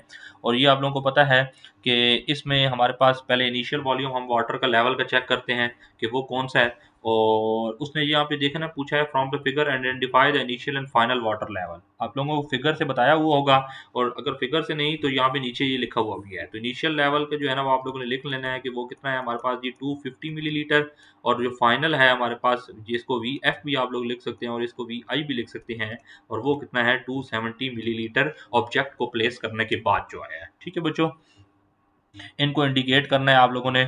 और यहाँ पे देखें कि अब यहाँ पे ना थोड़ी सी कंफ्यूजन दी हुई है ना कि दो डायग्राम्स बनी हुई होंगी। एक डायग्राम में हमारे पास जो है वो विदाउट होगी, तो उसमें आप लोगों ने लेवल चेक करना होगा, और एक विद जो है वो स्टोन होगी या ऑब्जेक्ट होगी उसको लेवल चेक करना होगा, और उसके बाद जो है ना आप लोगों ने लिखना होगा कि ये लेवल है हमारे पास, ठीक है बच्चों। नेक्स्ट क्वेश्चन पे आ जाए हमारे पास। नेक्स्ट क्वेश्चन में देखें कि उसने क्या कहा हुआ है हमारे पास जी, calculate the volume. Volume calculate करना है, मतलब डेल्टा वी, और वो इक्वल होगा हमारे पास जी V2 माइनस V1। तो V2 270 है और V1 250 है, तो हमारे पास क्या आ जाएगा जी 20 मिलीलीटर। नेक्स्ट हमारे पास उसने क्या कहा है, डेंसिटी मालूम करो। तो डेंसिटी का जो फार्मूला होता है वो क्या होता है जी, mass per unit volume. Mass उसने गिवन दिया हुआ है 51 ग्राम, और वॉल्यूम हमारे पास कितना है जी 20 मिलीलीटर। तो इसका आंसर हमारे पास कितना आ जाएगा जी 2.55 ग्राम पर मिली लीटर बच्चों, ठीक है। टू द पॉइंट आपने जाना है, 2 मार्क्स का क्वेश्चन है, इतना आप लोग लिखेंगे तो एग्जामिनर को अंदाजा हो जाएगा कि बच्चे को कुछ ना कुछ आता है और अच्छा आता है, तो वो आपको मार्क्स फुल देगा इंशाल्लाह। नेक्स्ट हमारे पास जो है वो law of reflection plane mirror से रिलेटेड आप लोगों का एक ग्राफ दिया हुआ है। इसमें उसने क्या कहा है, एंगल ऑफ जो ग्राफ बना हुआ है वो हमारे पास एंगल ऑफ रिफ्लेक्शन, ठीक है, आर में, और एंगल ऑफ इंसिडेंस आई में जो है वो बना हुआ है, ठीक है। इसके क्वेश्चंस को देखते हैं। पहला क्वेश्चन है डिपेंडेंट और इंडिपेंडेंट वेरिएबल। सिमिलरली आपने याद रखना है कि जो एक्स एक्सिस पे वेरिएबल होगा वो इंडिपेंडेंट है, और जो वाई एक्सिस पे जो होगा वो हमारे पास क्या है, डिपेंडेंट वेरिएबल है। ऊपर वाले क्वेश्चन में देखें तो हमारे पास यहाँ पे देखें कि एंगल ऑफ इंसिडेंस जो है वो जो है वो यहाँ पे मैं यहाँ पे लिख देता हूँ, एंगल ऑफ इंसिडेंस इंडिपेंडेंट है। और जो आपने प्रॉपर करके लिखना है, मैं उसी तरफ उससे समझाने के लिए नीचे लिख रहा हूँ, एंगल ऑफ रिफ्लेक्शन जो है, ठीक है, वो हमारे पास डिपेंडेंट वेरिएबल है। एक मार्क्स का क्वेश्चन आप लोगों को क्लियर हो जाएगा। What is the relation between I and R according to the graph. I और आर के अकॉर्डिंग अगर ग्राफ का रिलेशन हम लोग बताएं तो ये लीनियरली इंक्रीज हो रहा है। आप लोगों को स्ट्रेट लाइन आ रहा है, स्ट्रेट लाइन में हमारे पास क्या हम लोग बोलते हैं कि आई डायरेक्टली प्रोपोर्शनल है आर के, जिसमें एक लीनियर ग्राफ बनता है। और एक बात और बतानी है आपने कि स्नेल्स लॉ में ये भी बोलता है कि जो आई है वो इक्वल होता है आर के, ठीक है। Angle of incidence must be equal to the angle of reflection, ये लॉ का पहला जो पॉइंट है हमारे पास होता है, ठीक है। और स्लोप हमारे पास इसमें अगर हम स्लोप को देखें, अगर इक्वल होंगे तो स्लोप हमारे पास कितनी आ जाएगी बच्चों, m इज इक्वल टू 1 आ जाएगा, ठीक है, क्योंकि हमारे पास r डिवाइडेड बाय जब i करेंगे तो दोनों जब इक्वल होंगे तो ये 1 आ जाएगा। State the law of reflection. Law of reflection आप लोगों को लिखना है कि angle of incidence must be equal to the angle of reflection, normal incident ray and reflected ray all lie on the same plane, ठीक है। ये statement आप लोगों ने लिख लेनी है इसकी। नेक्स्ट हमारे पास जो है वो ग्लास लैब से रिलेटेड जो है वो क्वेश्चन है, और इन्वेस्टिगेट करना है आपने रिफ्रैक्शन को, कि रिफ्रैक्शन कैसे हो रही है हमारे पास। अच्छा, तो अब देखें यहाँ पे बच्चों के हमारे पास जो है वो पहला क्वेश्चन है कि from the figure measure the identify the angle of incidence and angle of refraction. Angle of incidence और एंगल ऑफ रिफ्रैक्शन को जो है वो आप लोगों ने इसमें से आइडेंटिफाई करना है। तो आपने ये देखें कि ये एंगल ऑफ इंसिडेंस है, ये तो ये पॉइंट बन रहा है ओ से ए तक, ठीक है, ए से ओ तक। तो आप लोगों ने जो है वो लिखना है हमारे पास। और दूसरा ये तो रे को आप लोगों ने इंडिकेट कर लिया, दूसरा आपने एंगल भी फाइंड करना है। तो एंगल जो है वो यहाँ पे आप लोग डी से फाइंड आउट करेंगे, ठीक है, डी रखेंगे। और उससे जो है वो अब यहाँ पे मैं मेरे पास जो है वो इतना टूल नहीं है, तो डी तो है, तो आप लोगों को डी से देखना आता होगा, तो वो अप्रॉक्सीमेटली हमने जो फाइंड आउट किया है, और एंगल ऑफ इंसिडेंस वो 45 आ रहा है, और आर जो है वो हमारे पास कितना आ रहा है, 28 डिग्री आ रहा है, ठीक है। एंगल ऑफ रिफ्रैक्शन ये वाला जो एंगल है, ठीक है। और दूसरा इनके नाम भी आप लोगों ने लिख लेने हैं कि ए से ओ तक जो है वो इंसिडेंस रे है, और ओ से पी तक जो है वो रिफ्रैक्टेड रे है हमारे पास, ठीक है बच्चों। सिमिलरली अगर आगे आ जाएं तो using these values calculate the refractive index. Refractive index formula Snell's law को यूज करेंगे तो वहां से हमारे पास रिफ्रैक्टिव इंडेक्स का फार्मूला क्या आता है, sine I divided by sine R. तो यहाँ से हम जो है वो साइन 45 और साइन 28 आप लोगों ने निकालना है, तो उसका अप्रॉक्सीमेटली आंसर 0.701 और 0.4695, और एंगल ऑफ रिफ्रैक्टिव इंडेक्स कितना आ जाएगा, 1.51। ग्लास लैब का रिफ्रैक्टिव इंडेक्स जो है वो अप्रॉक्सीमेटली इतना ही होता है, 1.52, ठीक है बच्चों, जो कि उसके अप्रॉक्सीमेटली उसके करीब करीब ही आया है हमारे पास, ठीक है। स्नेल्स लॉ को हम लोगों ने यूज करके what the constant ratio represent physically, refractive index को जो है रिप्रेजेंट करती हैं, और ये हमारे पास स्नेल्स लॉ की मदद से हम लोग निकालते हैं। आगे हमारे पास जो है वो determine the critical angle of the glass prism. Critical angle को जो है वो हम लोगों ने फाइंड आउट करना है इस ग्राफ से। और क्वेश्चन देखते हैं, identify the approximate value of the critical angle from the graph. अब ग्राफ से जो क्रिटिकल एंगल की जो वैल्यू है, यहाँ पे देखें कि क्रिटिकल एंगल वो होता है जहाँ पे जो रे ऑफ इंसिडेंस रे है वो प्लेन के जो है वो हमारे पास 90 डिग्री एंगल पे रिफ्रैक्ट होती है, ठीक है। तो वहां पे वो क्रिटिकल एंगल होता है। तो यहाँ पे ग्राफ में देख लें कि ये जब यहाँ से angle of incidence refracted angle जो है यकदम चेंज हो रहा है, ठीक है, तो यकदम इंक्रीज हो रहा है 90 की तरफ। तो हम लोग ये अप्रॉक्सीमेटली कितना आ रहा है हम लोगों के पास जी, कि वो अप्रॉक्सीमेट बताना है, तो अप्रॉक्सीमेट जो क्रिटिकल एंगल है वो 42 डिग्री आ रहा है, यहाँ पे देख सकते हैं आप लोग, ठीक है, ग्राफ में आप लोग कि ये जो इंक्रीज आ रहा है यहाँ से, ये चीज जो है वो 42 डिग्री आ रही है हमारे पास, ठीक है बच्चों। अच्छा, आगे उसने क्या, calculate the refractive index. Refractive index calculate करना है और क्रिटिकल एंगल को यूज करके। रिफ्रैक्टिव इंडेक्स एक फार्मूला मैं ऊपर बता चुका हूँ, और एक फार्मूला इन्होंने लिखा हुआ भी है, ठीक है, आप लोगों के लिए आसानी हो जाएगी और यही क्रिटिकल एंगल आप लोगों ने यूज़ करना है। तो n इज इक्वल टू क्या आ जाएगा जी, साइन 42, और यहाँ पे हमारे पास ये वैल्यू कितनी आ जाएगी, 0.6691, और कितना आ जाएगा जी, 1.49 आ जाएगा। ठीक है, उसी के राउंड अबाउट ही आता है। ग्लास का जो मैं बता चुका हूँ कि 1.50 होता है। आगे है हमारे पास calculate, compare the calculated value of n with the standard refractive index of glass, comment on the result. ठीक है, आपने सिंपल बताना है कि जो कैलकुलेटेड हमने थ्योरी से कैलकुलेट की है वो वैल्यू है वो n की 1.49, और वैसे हमारे पास जो ग्लास का रिफ्रैक्टिव इंडेक्स होता है वो कितना होता है, 1.50 होता है। तो ये इंडिकेट कर रहा है कि अप्रॉक्सीमेटली रीडिंग्स जो है वो इक्वल है हमारे पास। ठीक है बच्चों, नेक्स्ट अगर हम जो है वो model paper question paper number 4 पे चले जाएं, तो इसमें हमारे पास जो क्वेश्चन है वो है study of image formation by convex lens. Convex lens है, इसमें हमारे पास जो है वो एक ऑब्जेक्ट दिखाया गया है, और आपको पता है कि ये हमारे पास ऑब्जेक्ट होगा, ऑब्जेक्ट का लेंस से डिस्टेंस जो है वो p है, हम p डिनोट करते हैं, बुक में आपने p पढ़ा है। बट यहाँ पे देखें नीचे हम जो है वो क्वेश्चन जब ये टेबल सॉल्व करते हैं तो यहाँ पे देखें ऑब्जेक्ट डिस्टेंस को उसने u लिखा हुआ है। तो ये आप लोगों की मर्जी है, बल्कि आप लोग इस तरह करें कि वो पेपर के हिसाब से ही जाएं तो इसको यू ही लिख दें। ठीक है, क्योंकि पेपर के पॉइंट ऑफ व्यू से उसने अगर यू लिखा हुआ है तो ये यू ही लिखें आप लोग। ठीक है, इमेज डिस्टेंस उसने नहीं कहा हुआ, इमेज डिस्टेंस जो है वो यहाँ से लेकर ये जो है वो हमारे पास इमेज डिस्टेंस है जिसको वी बोला हुआ है। ये इमेज जो है ये हमारे पास, ये यहाँ पे देखें कि हमारे पास जो है वो ऑब्जेक्ट, अब यहाँ पे एक बात आपने याद रखना है कि ये हमारे पास फोकल लेंथ है। ठीक है, इससे अवे बन रहा है हमारे पास ये जो इमेज है। तो इसका मतलब क्या है कि जो ऑब्जेक्ट है ये कहाँ पे पड़ा हुआ है, ये 2f पे पड़ा हुआ है। ठीक है, अच्छा इसके बाद हम जो है वो कंपेयर करेंगे, कंप्लीट करेंगे इसके टेबल को, और टेबल में हमारे पास देख लें कि 1/u, 1/u ऑब्जेक्ट डिस्टेंस को हमारे पास फार्मूला जो होता है वो फार्मूला क्या होता है, 1/f is equal to 1/p plus 1/q, ये लास्ट पे लिखा हुआ भी है। टेबल के फॉल से देखें तो वो क्या होता है हमारे पास, ये 1/f is equal to 1/u plus 1/v।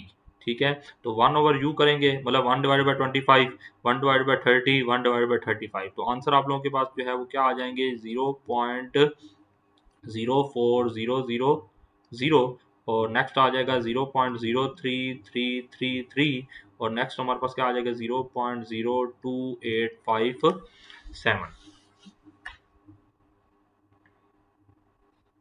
अच्छा, डिवाइडेड बाय क्या आ जाएगा हमारे पास जी, नेक्स्ट हमारे पास 1/v, 1/v को आपने डिवाइड करना है 1/37 को, तो हमारे पास क्या आंसर आ जाएगा जी, 0.2703, 0.027। ठीक है, 0.03333 एंड 0.03817। जी बच्चों, ये मेरे पास कैलकुलेटेड पड़ी हुई है, मतलब ये मैंने वीडियो बनाने से पहले ही कैलकुलेट कर ली थी ताकि एंड टाइम पे जो है ना मुझे प्रॉब्लम ना हो। ठीक है, अच्छा तो बाकी आप लोगों ने यहाँ पे 1/f की फॉर्म में जब यहाँ पे पुट करेंगे दोनों को प्लस आउट कर देना है। ठीक है, जब दोनों को ऐड अप हम करेंगे तो हमारे पास आंसर क्या आ जाएगा जी, ये 1/f का आंसर मैं लेकर हूँ, इतना बात आप लोगों ने याद रखनी है। 0.06703, 0.06667, ठीक है, एंड 0.06674 आ जाएगी। ये 1/f की वैल्यू आई है, ये बात आपने याद रखी। From the table data calculate the mean focal length.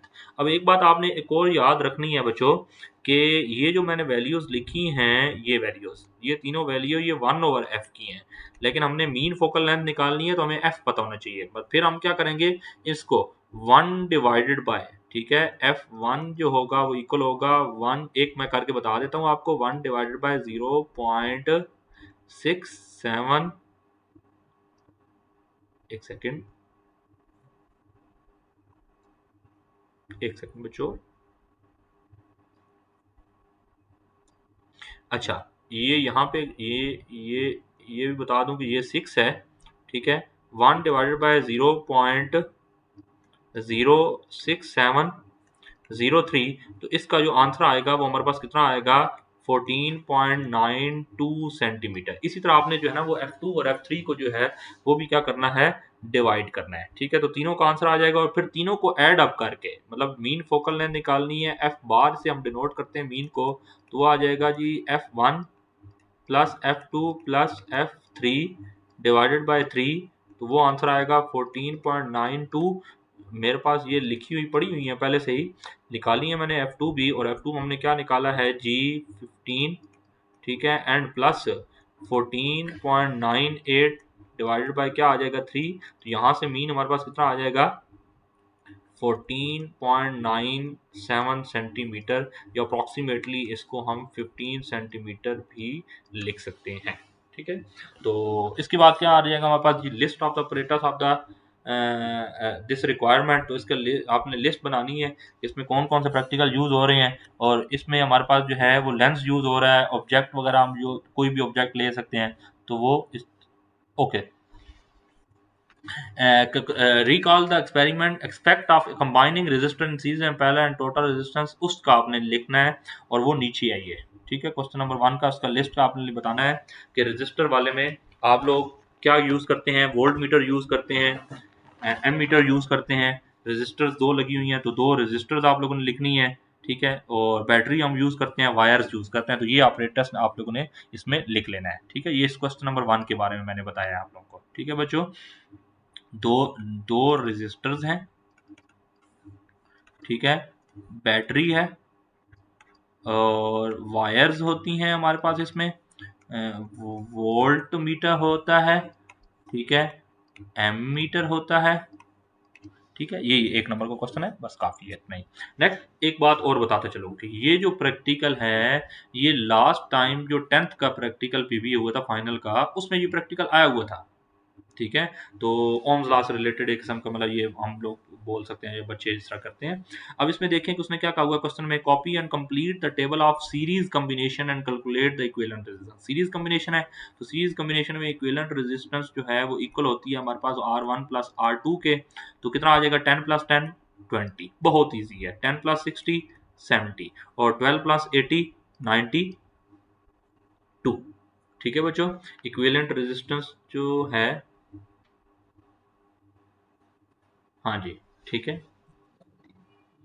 ठीक है, तो ये हमारे पास जो है वो इक्विवेलेंट रेजिस्टेंस जो है वो आ जाएगी R1 प्लस R2 को आपने को ने इक्विवेलेंट रेजिस्टेंस को जो है वो कर लेना है कैलकुलेट। ठीक है, नेक्स्ट हमारे पास जो है draw a label circuit diagram of two resistor connected in parallel with the battery and ammeter. ठीक है, ड्रॉ करना है आपने एक लेबल सर्किट डायग्राम। अब यहाँ पे ये जो है ये सर्किट डायग्राम मैं ये बता चुका हूँ आपको कि पिछली दफा आया हुआ था, तो ये यहाँ पे सर्किट डायग्राम ड्रॉ नहीं हुई थी, ये उसने जो है वो बाद में बना के बच्चों को बताई थी, लेकिन यहाँ पे सिर्फ खाली जगह थी, क्योंकि मैंने क्वेश्चन सारे देखे थे, उसमें ये सर्किट डायग्राम नहीं बनी हुई थी। तो उसने ये कहा हुआ कि सर्किट डायग्राम बनानी है, दो रेजिस्टर्स, इस पे आपने गौर करना है कि दो रेजिस्टर्स होने चाहिए और वो पैरेलल में लगे हुए हैं, तो ये पैरेलल में लगे हुए हैं, बैटरी हो, इसमें आगे एक चीज कटी हुई है, वोल्ट मीटर हो और एम मीटर हो। तो आपको याद होना चाहिए, पता होना चाहिए बल्कि ये कि वोल्ट मीटर हम लोग कनेक्ट करते हैं पैरेलल में,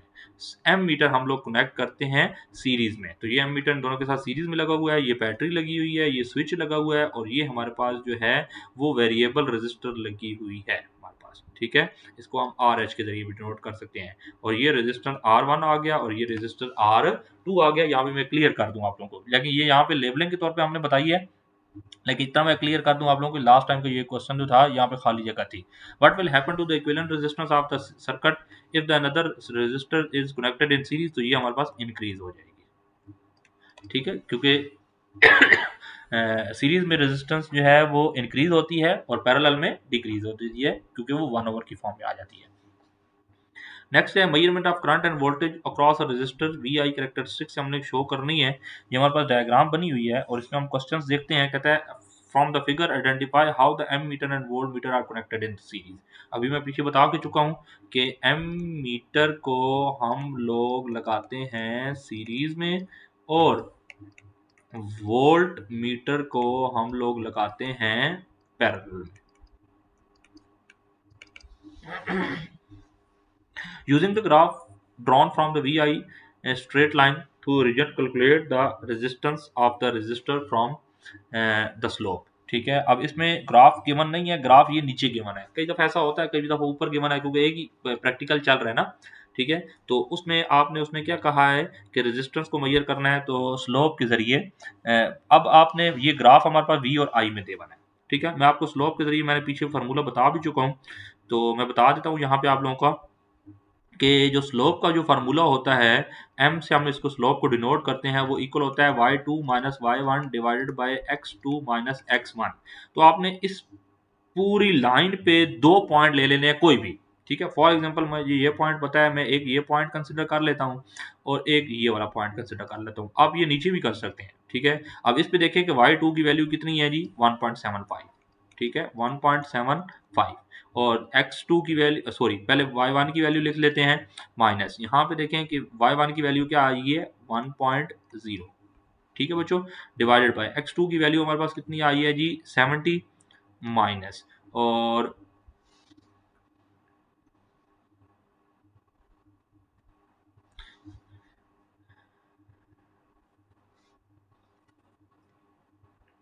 अच्छा, इसके बाद हमारे पास जो है वो x2 की x1 की वैल्यू जो है वो हमारे पास क्या आई है, 4। अच्छा बच्चों, ये जो अभी मैं 2 मिनट के लिए रुका हूँ, इसमें एक चीज़ आई थी कि ये जो ग्राफ है, ये हमारे पास पोटेंशियल डिफरेंस और लेंथ में गिवन दिया हुआ है। इसका ग्राफ हमारे पास गिवन नहीं है। ठीक है, बट इसका जो स्लोप आपने निकालना है, निकालना इसी तरह ही है। उसमें भी पोटेंशियल डिफरेंस इधर गिवन होगा और करंट इधर गिवन होगा, तो उससे रिलेटेड आपने वैल्यूज जो है फार्मूला यही लगेगा। दुनिया में यहीं पे भी स्लोप निकालेंगे उसका फार्मूला सेम है। आपने मैंने दो वैल्यूज निकाल के, बेशक मैंने इसके पोटेंशियल डिफरेंस और लेंथ के रिलेटेड निकाल दिए है, लेकिन ये निकालेंगे ऐसे ही। ठीक है, इसका ग्राफ गिवन नहीं है, इसका ग्राफ या शायद मुझसे मिसप्लेस हो गया या ऊपर नीचे कहीं भी, लेकिन यहाँ भी मुझे नजर नहीं आया। ठीक है, आर और वी से रिलेटेड कोई हम एक ग्राफ और देख लेंगे, अगर शायद आगे कोई एक आएगा। ठीक है, तो उससे भी आप लोग स्लोप निकालेंगे तो वो ऐसी ही हो जाएगी। अब ये जो स्लोप है, ये हमारे पास स्लोप जो है वो इक्वल है v बाय एक्स के। ठीक है बच्चों, ये जो स्लोप है ये v बाय आई की इक्वल नहीं है, रेजिस्टेंस को ये शो नहीं कर रही, तो ये बात आपने याद रखनी है। क्वेश्चन नंबर 4 पे जाते हैं। ग्राफ हमें दिया हुआ है, identify the dependent and independent variable. तो dependent variable, independent variable, X axis वाला वो लेंथ है हमारे पास। ठीक है, और इनडिपेंडेंट वेरिएबल जो है वो हमारे पास क्या आ जाएगा जी, पोटेंशियल डिफरेंस, जिसको हम लोग बोलते हैं पी डी। ठीक है, ये पोटेंशियल डिफरेंस जो है वो डिपेंडेंट वेरिएबल आ गया।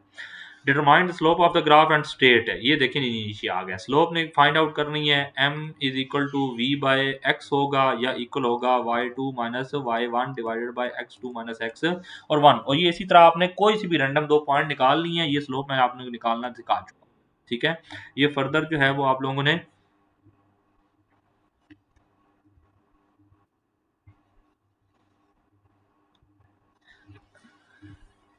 अच्छा, इसके बाद हमारे पास जो है वो स्लोप आप लोगों को निकले ही, और state what this slope represent physically. अब ये स्लोप फिजिकली किस चीज़ को रिप्रेजेंट कर रही है, तो ये आप लोगों के 10th के रिलेटेड थोड़ा सा है कि हमारे पास potential potential difference divided by जो लेंथ होती है या जो एक्स होता है वो इक्वल होता है इलेक्ट्रिक फील्ड के। ठीक है, तो ये फील्ड को उसको शो कर रही है, या फिर हम इसको ये क्या बोलते हैं, पोटेंशियल ग्रेडियंट। ठीक है बच्चों, और इस चीज को ये रिप्रेजेंट कर रही है। आगे हमारे पास क्या कहता है, according to the graph what is the relation between v and x। v और x में क्या रिलेशन है। अब v इज इक्वल टू क्या होता है हमारे पास, आई आर। r जो है वो इक्वल होता है किसकी जी, रो l ओवर a। ठीक है, रेजिस्टेंस है, और इसको हम आर एक्स ओवर ए लिख सकते हैं। ठीक है, तो यहाँ से देखें कि v इज इक्वल टू क्या आ जाएगा जी, i, और r की जगह पे अगर हम लगाएं तो वी एक्स ओवर ए। तो यहाँ पे आप लोग देख सकते हैं v और x एक दूसरे के क्या आ रहे हैं, डायरेक्टली प्रोपोर्शनल है, दोनों में एक डायरेक्ट रिलेशन आ रहा है, जिसकी वजह से आप लोग देख सकते हैं कि इसका जो ग्राफ है वो भी हमारे पास क्या आ रहा है, लीनियर आ रहा है हमारे पास। ठीक है, ठीक है, तो इसके बाद हमारे पास जो है वो मॉडल क्वेश्चन पेपर नंबर 5 पे आ जाएंगे।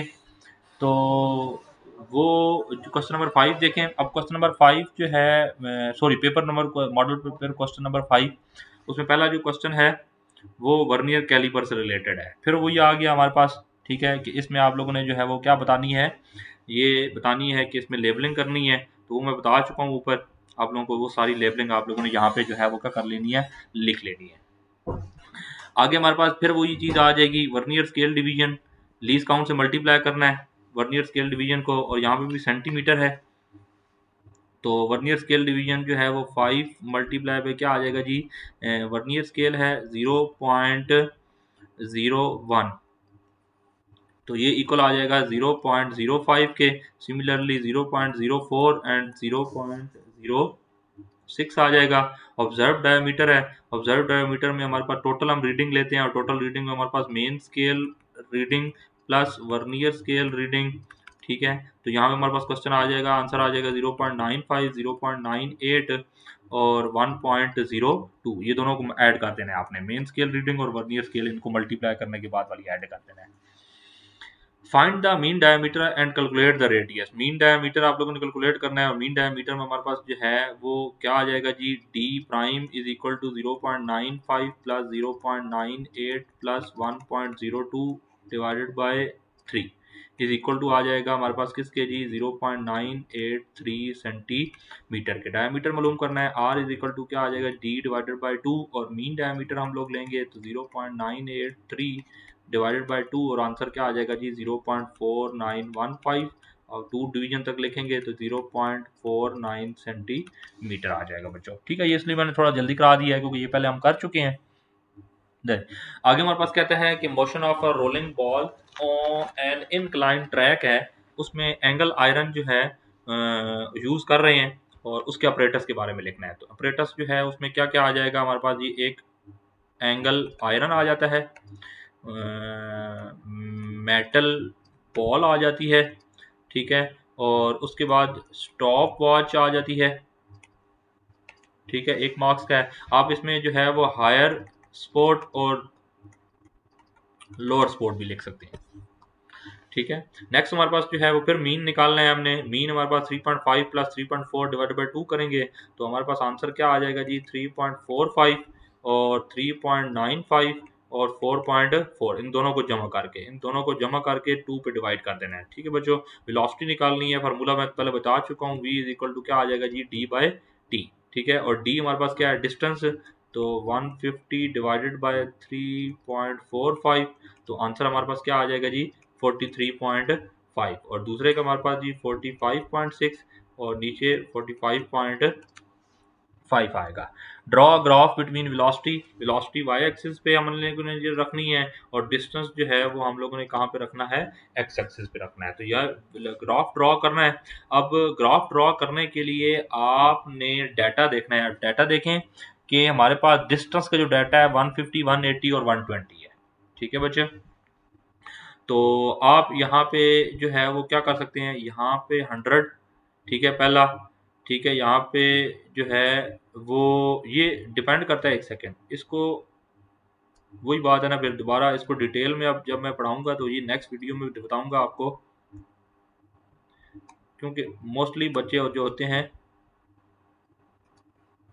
उनको ये नहीं पता होता। इसमें ये हमारे पास जो है वो 50 आ जाएगा, ये 100 और ये 150, और ये हमारे पास जो है वो क्या आ जाएगा, 200 सिमिलरली, और यहाँ पे हमारे पास जो है वो 50, ये भी 100, या इसको हम जो है ना, क्योंकि 45 के अंदर ही सारा कंप्लीट हो रहा है, तो हम लोग जो है ना वो इसको क्या कर सकते हैं,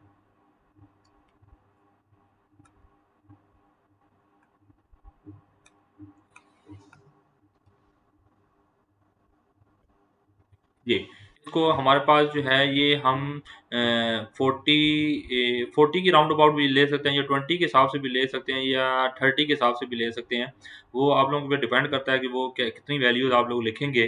तो इसको अगर हम ग्राफ के हिसाब से देखें तो 43.5, 44, नेक्स्ट वीडियो 44.5, 45, और आगे आ जाएगी हमारे पास 45.5। तो यहाँ से हमारे पास जो है वो 150 से स्टार्ट हो रही है, तो ये यहाँ पे आती है, तो 150 से ये इस तरह का हमारे पास जो है वो एक स्ट्रेट लाइन बनेगी, ठीक है।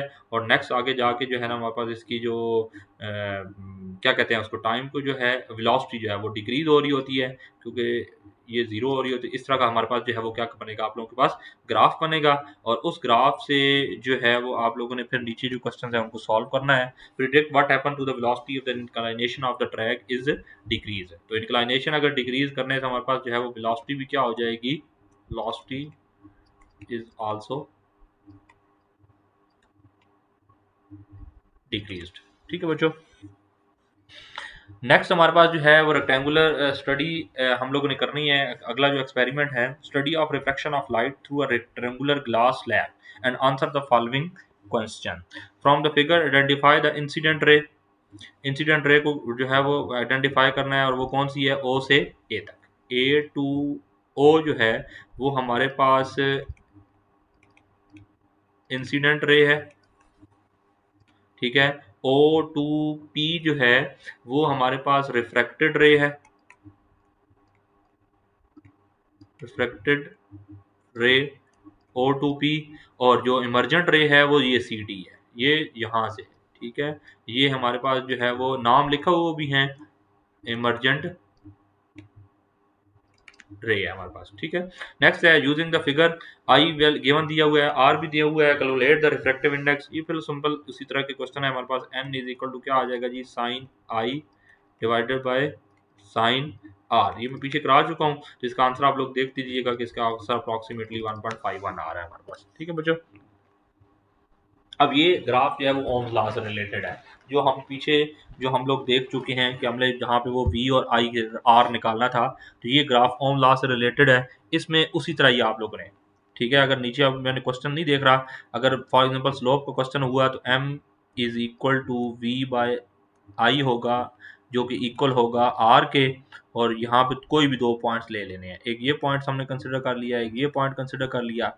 तो हमारे पास यहाँ पे क्या आ जाएगा जी, 1.50 माइनस 1.00 डिवाइडेड बाय क्या आ जाएगा जी, 0.30 माइनस दूसरा आ जाएगा 0.20। तो ये हमारे पास आ जाएगा जी, ऊपर वैल्यू हमारे पास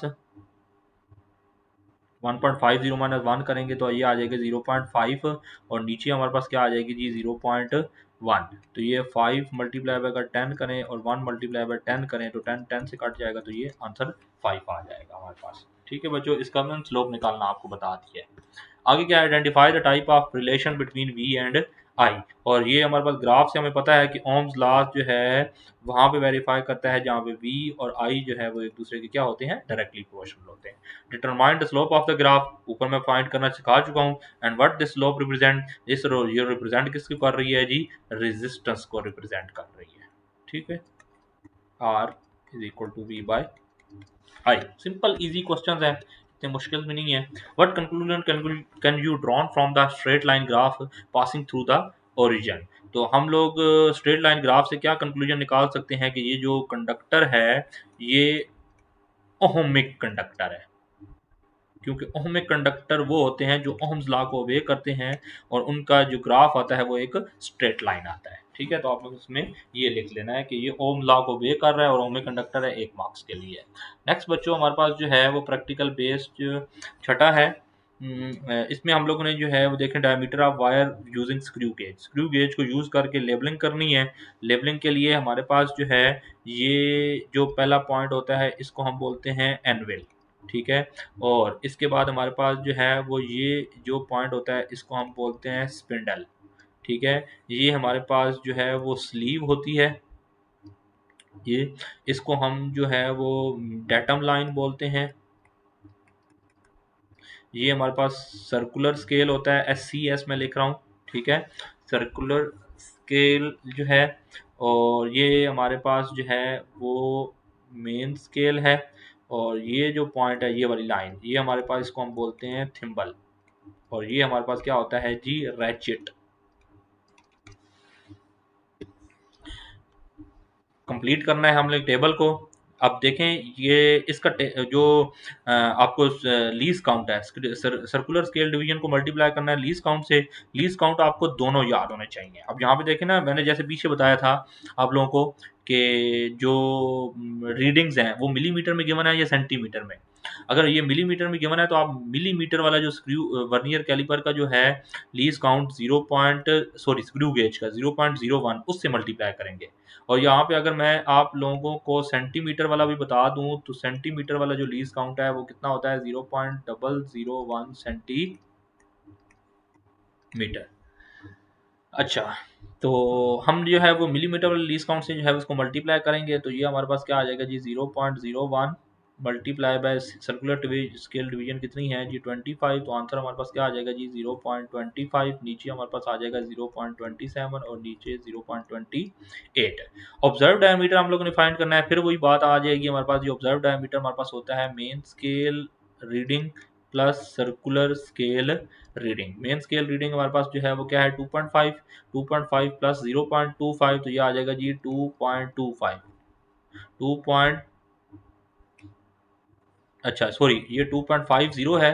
तो 2.50 को अगर हम लोग 2.50 प्लस करें 0.25 में तो यहाँ से 0 और 5 और ये 7 और ये 2 आ जाएगा। ठीक है बच्चों, यहाँ पे छोटी सी मिस्टेक हुई है, ये 2.75 है। ठीक है, और फिर आगे 2.5 और 0.27 को प्लस करेंगे तो आ जाएगा जी 2.78 आ जाएगा हमारे पास। ठीक है, तीनों को ऐड आउट कर देंगे। आगे कहता है if the zero error minus 0.1। तो अब जीरो करेक्शन है। अब जीरो करेक्शन में जब करेंगे ना, जीरो एरर उसने बताया हुआ है उसकी वैल्यू -0.01 है। Find the corrected mean diameter of the wire. -0.01 का मतलब है कि ये नेगेटिव जीरो एरर है, इसको खत्म करने के लिए हम वैल्यू को प्लस करेंगे। ठीक है बच्चों, तो मीन डायमीटर आप लोगों ने निकालना है। तो मीन डायमीटर हमारे पास क्या हो जाएगा जी 2.75 प्लस 2.77 2.75 प्लस 2.78 डिवाइडेड बाय 3 आ जाएगा।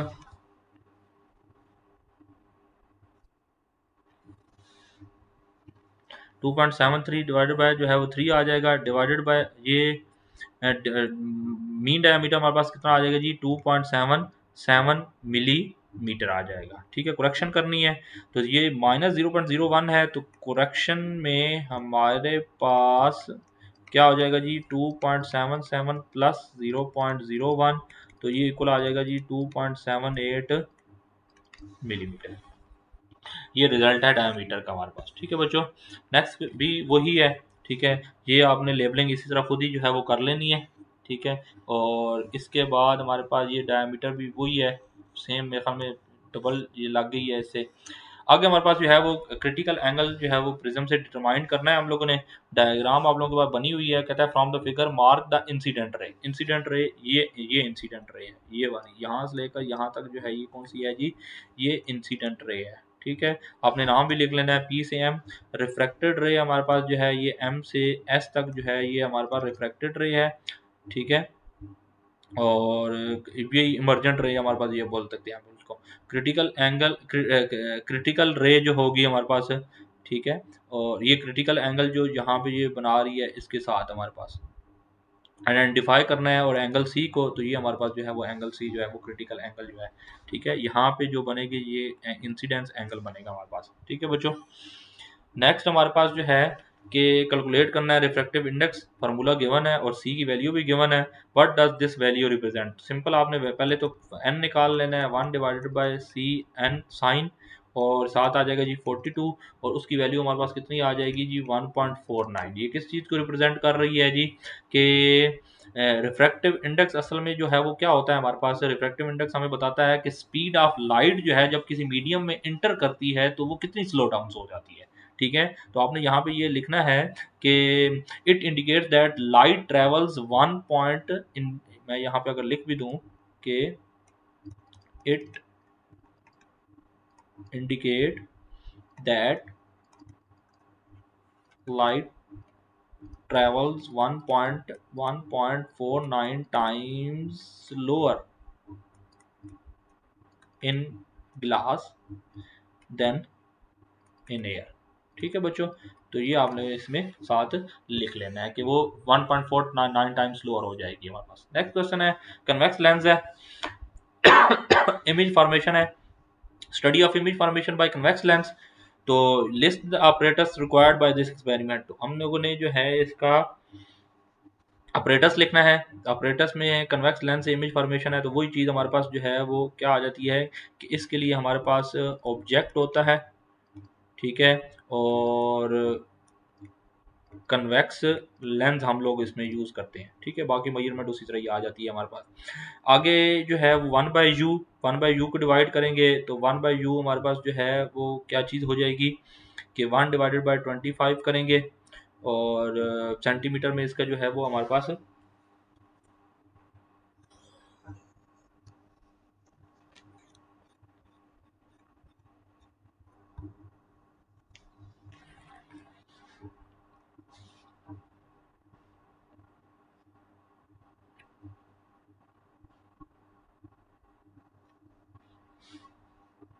1/u को जो है वो हम लोग यूज़ करेंगे, 1/25 करेंगे, तो यहाँ पे जो है वो सेंटीमीटर में आंसर आ जाएगा, और वो आंसर हमने जो है ना वो यहाँ पे लिखना है। इसकी कैलकुलेशन भी थोड़ी सी रहती है, मैं देख लूँ ज़रा कि 1/25 वो इक्वल आ जाएगा हमारे पास 0.04 सेंटीमीटर के।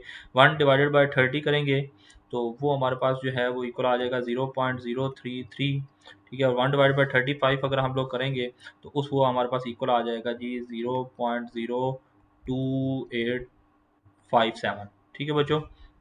इसी तरह 1/v भी आप लोगों ने कर लेना है, और 1/f जो है उसको भी हम लोग जो है वो इसी तरह आप लोगों ने देख लेना है, और ये 1/f की वैल्यू आएगी हमारे पास, ठीक है।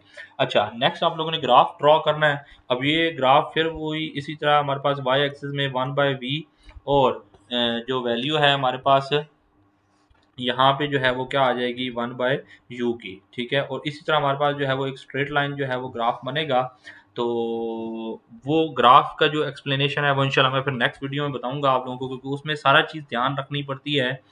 जैसे अगर मैं थोड़ा सा एग्जांपल दे दूं कि यहाँ पे 0 है, तो यहाँ पे अगर मैं 2 कंसिडर करते हूँ वैल्यू, यहाँ पे 4, तो ये इसके नीचे या इसमें देखें कि 1 2 3 4 5 5 स्मॉल बॉक्स आ रहे हैं, तो 2/5 करेंगे, तो 2/5 जो है वो हमारे पास उसका जो आंसर है वो अप्रॉक्सीमेटली कितना आता है 0.4। मतलब ये यहाँ पे एक स्मॉल बॉक्स है, यहाँ पे आप लोगों ने साइड पे लिखना भी होता है कि along X axis one big box equal to 5, sorry 2, ठीक है, and one small box equal to 0.4। ये 5 स्मॉल बॉक्स मिलके 2 बनाते हैं, ठीक है। इस तरह की ये कैलकुलेशंस हैं। तो ये इसलिए मैं चाह रहा हूँ कि अलग से जो है वो एक वीडियो बनाऊंगा जिसमें आप लोगों को कंप्लीट ग्राफ कैसे आप लोगों ने ड्रॉ करना है वो आप लोगों को बता दूंगा, ठीक है बच्चों। तो नेक्स्ट हमारे पास है state one precaution to the taken to the clear image. Clear image में जो है वो प्रिकॉशन आपने क्या रखनी है कि पहला जो है वो लेंस जो है वो उस पर कोई भी मट्टी वगैरह जो है वो उसको क्लियर कर लेना है, ठीक है, क्लीन क्लॉथ से। और उसके बाद जो है ना वो कहीं से भी कोई क्रैक ना हो, वो आप लोगों ने प्रिकॉशन चेक करनी है। तो एक नंबर के लिए काफ़ी एक दो प्रिकॉशन आप लोगों ने लिख लेनी है। नेक्स्ट हमारे पास जो है वो क्या आ जाएगा, determine the spring constant by load extension. Graph से हम लोगों ने मनोयर करना है, और इसमें फिर वही ग्राफ हमारे पास यहाँ पे जो है वो गिवन है। तो फ्रॉम द फिगर, पहले क्वेश्चन को देखते हैं। From the figure identify the quantities plotted on the x axis of the graph. कौन कौन सी है हमारे पास जी, फोर्स है और एक्सटेंशन है, ठीक है। और इफ द ये फिर वही चीज़ आ गई हमारे पास जी कि ग्राफ जो है वो स्लोप अगर 0.40 न्यूटन पर सेंटीमीटर हो तो स्प्रिंग कांस्टेंट, तो हमारे पास जो है वो k इज इक्वल टू यही ग्राफ स्लोप जो है यही इसको रिप्रेजेंट करेगी स्प्रिंग कांस्टेंट को। तो ये हमारे पास कितना आ जाएगा जी 0.40 न्यूटन पर सेंटीमीटर है, तो इसको मीटर में कन्वर्ट करेंगे तो क्या आ जाएगा 100 से, तो ये हमारे पास कितना आ जाएगा जी 40 न्यूटन पर मीटर आ जाएगा हमारे पास, ठीक है बच्चों। अच्छा, इसके बाद कहते हैं हमारे पास जी consider refraction of light through the rectangular glass slab, और इसमें हमारे पास जो आइडेंटिफाई करना है डिपेंडेंट और इंडिपेंडेंट, तो हमारे पास इंडिपेंडेंट जो है वो साइन आर एक्स एक्सिस वाला, और साइन आई जो है वो हमारे पास कौन सा है, डिपेंडेंट है। डिटरमाइन करनी है हमने स्लोप की वैल्यू। अब स्लोप की वैल्यू डिटरमाइन करने के लिए यहाँ पे कोई भी दो वैल्यूज आप लोगों ने कंसिडर कर लेनी है। एक अगर हम ये कंसिडर करते हैं और एक यहाँ पे कंसिडर करते हैं, तो ये हमारे पास जो वैल्यू है 0.60, ठीक है। स्लोप के लिए m is equal to 0.60 minus ये जो वैल्यू है ये हमारे पास कितनी है जी, 0.56। ये y2 हो गई, साथ y1 हो गई, ठीक है। और इसी तरह हमारे पास ये वैल्यू है, ये हमारे पास कितनी है जी, 0.41 माइनस, और आगे आ जाएगी 0.39। तो इससे हमने स्लोप निकालना है, और sine I divide by sine R जो है वो स्लोप है। तो ये गिलास के बारे में बात हो रही है, तो ये अप्रॉक्सीमेटली हमारे पास स्लोप जो है वो कितनी आएगी हमारे पास जी। रिफ्रैक्टिव इंडेक्स जो है वो ग्लास का, वो देखना पड़ेगा, वो हमारे पास जो है इसको कैलकुलेट अगर हम लोग कर लें तो 0.60 माइनस 0.56, तो ये हमारे पास इक्वल आती है किसके जी, 0.04 के, डिवाइडेड बाय 0.41 माइनस 0.39, तो ये इक्वल आती है 0.02। तो इन दोनों को डिवाइड करेंगे तो ये आ जाएगी कितने की जी,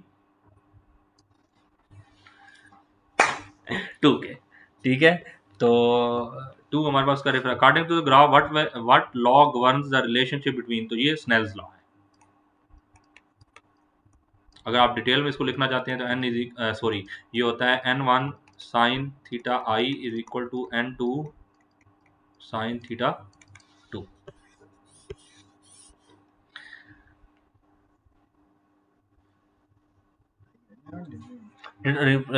ओम्स लॉ को वेरीफाई करना है सीरीज और पैरेलल रेजिस्टर से, तो इसमें हम लोगों ने ऑपरेटर्स लिखना है। ऑपरेटर्स में हमारे पास जो है वो सबसे पहले आ जाएगी बैटरी, आ जाएगी रेजिस्टर्स, आ जाएंगे, ठीक है। वोल्ट मीटर आ जाएगा, एम मीटर आ जाएगा, ये पीछे ही मैं लिख के बता चुका हूँ, वायर्स आ जाएंगी, ठीक है बच्चों। ये लिख लेने हैं आप लोगों ने। आगे हमारे पास कहता है copy and complete the following table series connection of two resistor, series connection है बच्चों, ठीक है। तो अब यहाँ पे जो है वो आप लोगों ने इक्विवेलेंट रेजिस्टेंस जो है वो फाइंड आउट करनी है। तो R इज इक्वल टू हमारे पास जो है V by I, V given है 2 डिवाइडेड बाय 0.067। अब ये इक्विवेलेंट रेजिस्टेंस की मदद से नहीं निकाली उसने, और वो कितनी आती है 29.9 is equal to 30। Equivalent resistance series में भी देखें तो देखें 10 प्लस 20 30 ही होता है, फार्मूले से भी निकाली तो वो इक्वल आ रही है आप लोगों की, ठीक है बच्चों। सिमिलरली इसकी भी निकाल लेनी है आप लोगों ने, v बाय आई, तो v इज इक्वल टू है 3 divided by 0.075 is equal to हमारे पास आ जाएगी ये 40 के, तो 25 प्लस 15 40 हो जाएगा। लेबलिंग करनी है आपने।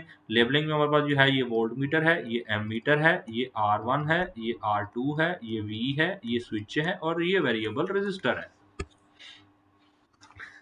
What will happen to the equivalent resistance if an additional resistor is added in parallel? Parallel में बता चुका हूं कि पैरेलल में रेजिस्टर क्या हो जाती है, डिक्रीज हो जाती है,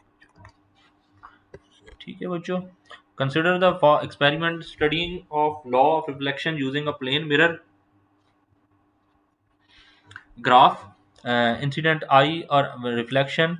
इसमें ग्राफ बना हुआ है, डिपेंडेंट इंडिपेंडेंट वाला देख सकते हैं आप, काफ़ी सारा क्वेश्चन आ रहा है, काफ़ी ज़्यादा क्वेश्चन ये आ रहा है, ठीक है। तो इसको दोबारा बताने की ज़रूरत नहीं है, लेकिन फिर भी अगर आप लोग कहते हैं कि ये इंडिपेंडेंट जो है वो आई, ठीक है, ये हमारे पास इंडिपेंडेंट है और ये डिपेंडेंट वेरिएबल है हमारे पास, ठीक है बच्चों। What is the relation between I and R according to the graph, graph के अकॉर्डिंग जो है वो आई और आर एक हमारे पास स्ट्रेट लाइन आ रही है, तो स्ट्रेट लाइन हमारे पास क्या बोल रही है कि ये डायरेक्ट रिलेशन है, ठीक है, डायरेक्ट और लीनियर रिलेशन है, जिससे हम ये भी कह सकते हैं कि स्लोप 1 की इक्वल आता है। State the law of reflection, law of reflection फिर वही बात आ गई कि angle of incident must be equal to the angle of reflection and the incident ray, reflected ray and the normal lie on the same plane. ये आप लोगों ने दो लॉज लिख लेने हैं बच्चों इसके। मॉडल पेपर क्वेश्चन नंबर 9 पे आ जाए तो फिर वही हमारे पास जो है वो लेबलिंग है, ठीक है। तो ये लेबलिंग आपने फिर दोबारा कर लेनी है। अब ये प्रैक्टिकल जो है ना वो इसी तरह, ये दूसरा ये वर्नियर स्केल सेंटीमीटर को मल्टीप्लाई करने, ऑब्जर्व लेंथ वगैरह लिख लेनी है आप लोगों ने इसकी, ठीक है बच्चों। तो ये मैं यहीं पे छोड़ रहा हूँ। आगे हमारे पास क्या आ जाएगा क्वेश्चन नंबर 2 में। क्वेश्चन नंबर 2 में क्या कहता है, time period length relation simple pendulum. Simple pendulum operators में पहले भी लिख चुका हूँ कि हमारे पास क्या आ जाएगा जी, inextensible string, bob, stand and stop watch. ठीक है बच्चों, नीचे हमारे पास फिर वही टाइम का फार्मूला हमारे पास क्या आ जाएगा जी, T is equal to time divided by number of oscillation. ठीक है, 25.4 डिवाइडेड बाय 20, तो वो आ जाएगा हमारे पास जी 1.27, और बाकी भी आपने इसका स्क्वायर लेंगे तो क्या आ जाएगा जी 1.61। बाकी इसी तरह करके आपने क्या कर लेने हैं, उसको निकाल लेने हैं। ग्राफ है, तो ग्राफ हमारे पास जो है उसने दिया हुआ है, तो इससे ग्राफ जो है हमारे पास टी स्क्वायर और एल में यहाँ पे 0.4, 0.5, 0.6, 0.7, 0.8 एंड 0.9। सिमिलरली यहाँ पे आ जाएगा 1.50, 2.52 एंड 2. ये मैं फिर दोबारा बता रहा हूँ कि कंप्लीट डिटेल वीडियो बनाऊंगा जिसमें आप लोगों को जो है वो शो होगा कि ये ग्राफ कैसे बनाते हैं। यहाँ पे ग्राफ जो है वो इस तरह करके एक स्ट्रेट लाइन बनेगा आप लोगों का। ठीक है, स्लोप डिटरमाइन करनी है। स्लोप के लिए फार्मूला अगर मैं ये डायरेक्ट लिखूं, ये पीछे आप लोग देख सकते हैं कि वहां से फार्मूला जो है वो स्लोप का जी हमने निकालना है, तो जी इज इक्वल टू क्या आ जाता है, 4 पाई स्क्वायर डिवाइडेड बाय जो है वो क्या आ जाएगा, एम। ठीक है, एम जो है वो किसको इंडिकेट कर रहा है, स्लोप को इंडिकेट कर रहा है।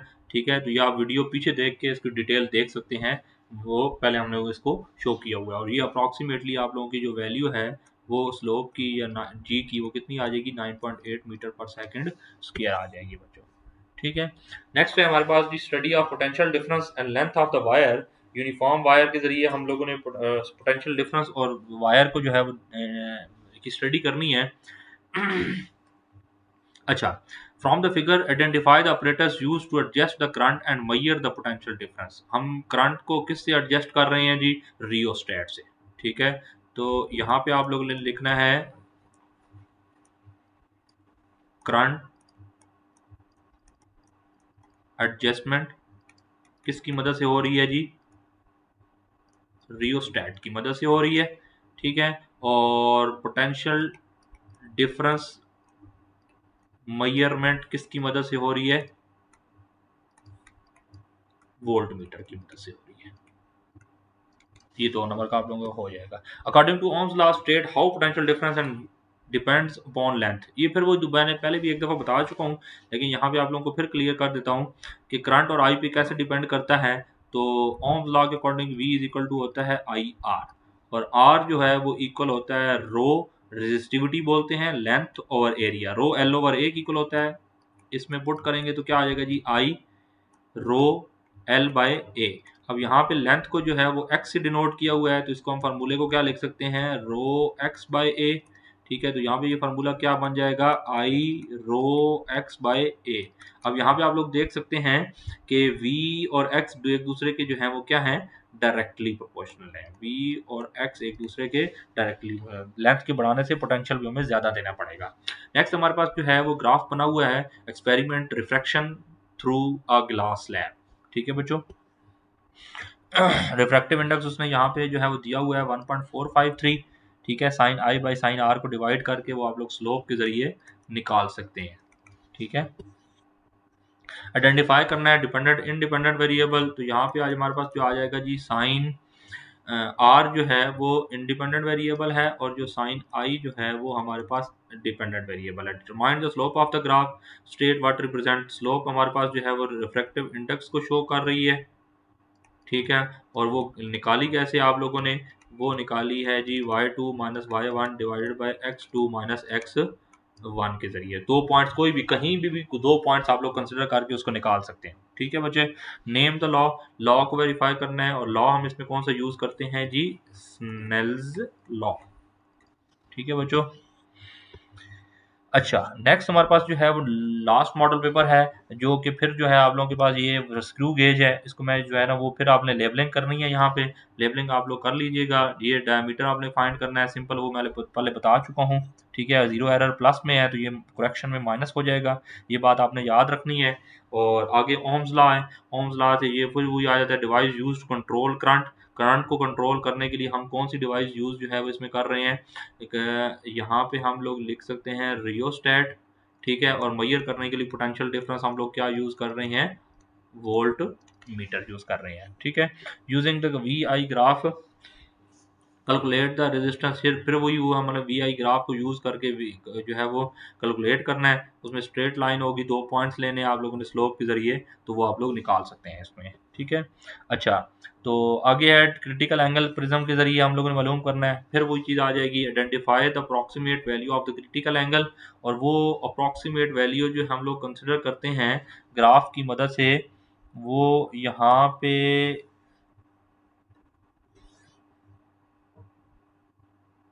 इस ग्राफ की मदद से वो हमारे पास जो है वो अप्रॉक्सीमेटली जो है वो कितनी होती है जी, 40.25 होती है। ठीक है, यहाँ पे n की वैल्यू हम जो है वो लगाएंगे 1/sin 40.25, और इज इक्वल टू आ जाएगा हमारे पास किसके जी, 1.55 के आ जाएगा। ठीक है, कंपेयर करनी है हमने स्टैंडर्ड वैल्यू को, और कंपेरिजन में हम लोग ये बता सकते हैं कि ये क्राउन ग्लास की वैल्यू आ रही है, क्योंकि सिंपल ग्लास की वैल्यू जो है वो 1.49 या 50 की इक्वल होती है। ठीक है, और ये जो हमारे पास वैल्यू आ रही है 1.55 की, ये कौन सा ग्लास होता है, इसको हम बोलते हैं क्राउन ग्लास।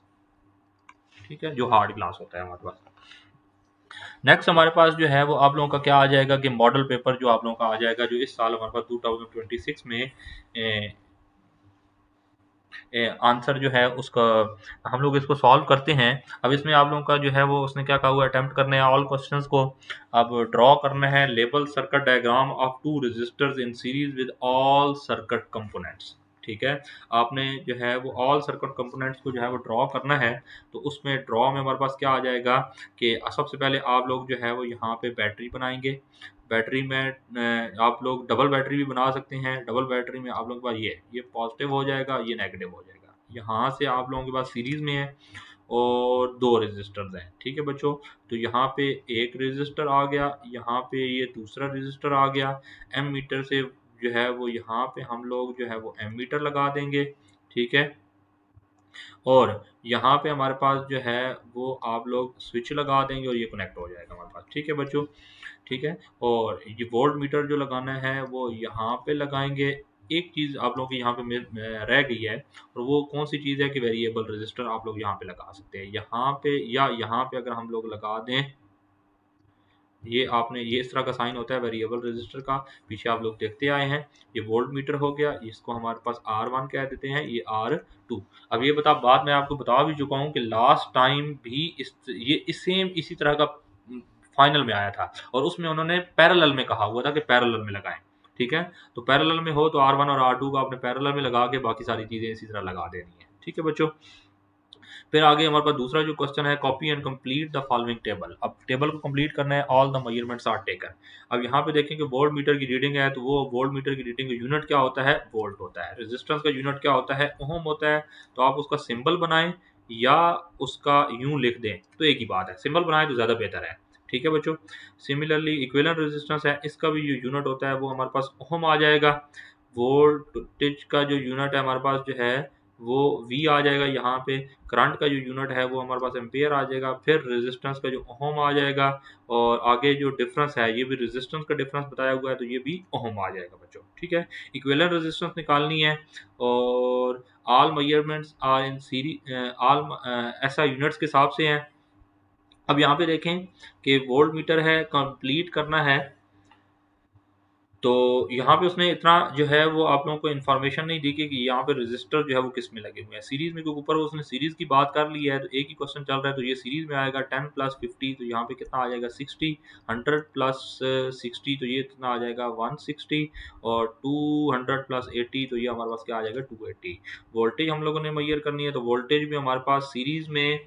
अब यहाँ पे आपने याद रखना है बच्चों कि सीरीज में जो है वो करंट जो है वो आप सीरीज में जो है वो वोल्टेज ऐड अप हो जाती है, करंट सेम रहता है। ठीक है, ये बात आपने याद रखनी है कि इन सीरीज वोल्टेज डिफरेंस होती है।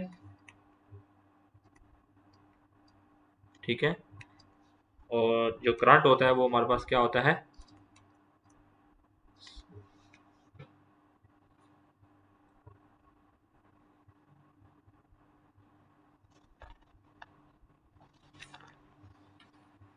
अच्छा, वोल्टेज हम लोग देखते हैं तो वोल्टेज हमारे पास क्या आ जाएगी जी, 2 प्लस 10 हमारे पास कितना हो जाएगा, हमारे पास जी 12 हो जाएगा। 10 प्लस 6 हमारे पास कितना हो जाएगा जी, 16 हो जाएगा। और नीचे 12.4.8 जो है वो कितना हो जाएगा जी, 16.8। अच्छा, अब हमारे पास नेट करंट हमने निकालना है, तो नेट करंट हमारे पास क्या आ जाएगा जी, नेट करंट के लिए I is equal to V by R E. ठीक है, 12 डिवाइडेड बाय 60, 0.2। ठीक है, 16 divided by 160, 0.1। And 16.8 divided by जो है वो क्या आ जाएगा, 280।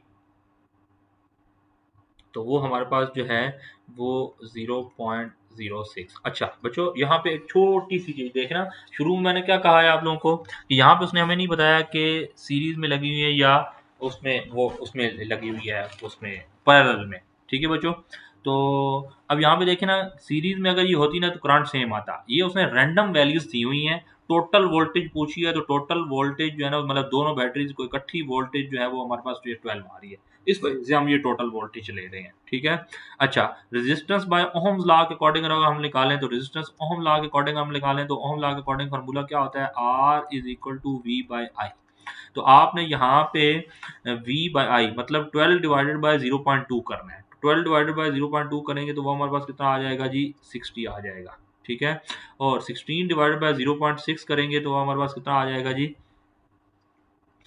160। और 0.06 डिवाइडेड बाय 16.8 करेंगे तो वो कितना आ जाएगा हमारे पास जी, 280 आ जाएगा। ठीक है, अब डिफरेंस लेना है तो हमारे पास ये दोनों का डिफरेंस कितना है, आर ई माइनस आर का डिफरेंस जो है वो हमारे पास कितना है, तो ये हमारे पास यहाँ पे बनेगा 0, 60 माइनस 60, और ये सारा डिफरेंस जो है हमारे पास 0 आया है। ठीक है बच्चों, what will be the effect on the equivalent resistance of the circuit method in table if another resistance is added in series with it। अगर हम जो है वो सीरीज में कोई लगाते हैं तो रेजिस्टेंस क्या हो जाएगी हमारे पास, पहले भी बता चुका हूँ, इंक्रीज हो जाएगी हमारे पास। ठीक है, recall the experiment motion of the ball rolling. Next practical है वो एंगल आयरन से, जिसमें हम मोशन ऑफ द बॉल या जी की वैल्यू मेजर करते हैं। Answer the following question, write down operators which is required. तो सबसे पहली जो चीज़ आ जाएगी वो एंगल आयरन आ जाएगा। ठीक है बच्चों, इसके बाद हमारे पास एक बॉल होती है। इसके बाद हमारे पास जो है वो हायर सपोर्ट होती है, और एक लोअर सपोर्ट होती है, और आखिर पे हमारे पास क्या आती है जी, स्टॉप वॉच आती है।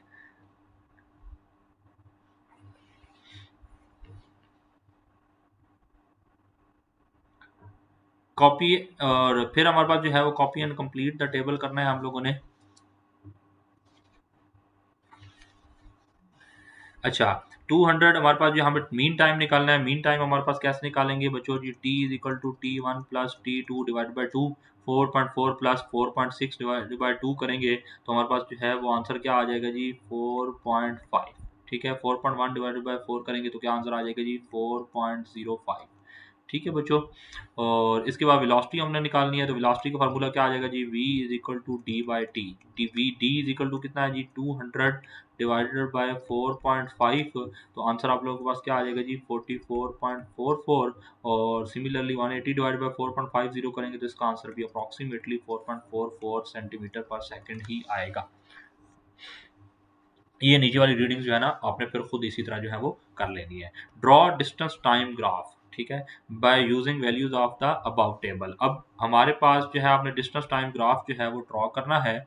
हमारे पास ये जो एक्स एक्सिस पे जो वैल्यू होगी वो हमने क्या रखनी है, टाइम को। ठीक है, और दूसरा हमारे पास जो डिस्टेंस है वो हमारे पास किस में आ जाएगा, वाई एक्सिस में आ जाएगा। इसमें हमारे पास जो वैल्यूज हैं वो हम क्या कंसिडर करेंगे, एक 2.5 और आगे 3.5, मतलब 0.5 का डिस्टेंस देंगे 4, और आगे जो है वो 4.5। सिमिलरली हमारे पास यहाँ पे जो है वो वैल्यू क्या आ जाएगी, 100, 20 का डिफरेंस देंगे, 120, 140 और 160।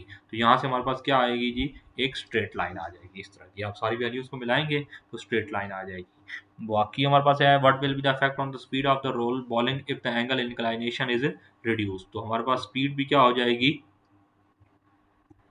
रिड्यूस हो जाएगी, डिक्रीज हो जाएगी हमारे पास। सेक्शन बी है कंसिडर द एक्सपेरिमेंट है, हमारे पास यहाँ पे ये ग्राफ दिया हुआ है, सॉरी डायग्राम दी हुई है, reflection of light through the glass slab and answer the following question. Find angle of incidence, angle of incidence जो है वो आप लोगों ने डी की मदद से जो है वो यहाँ पे फाइंड आउट करना है। यहाँ पे आपने नॉर्मल ड्रॉ कर लेना है, ठीक है। यहाँ पे जो बनेगा वो एंगल ऑफ इंसिडेंस बनेगा, और वो अप्रॉक्सीमेटली हमारे पास जो है ये कितना बनेगा जी, 60 डिग्री बनेगा हमारे पास, ठीक है।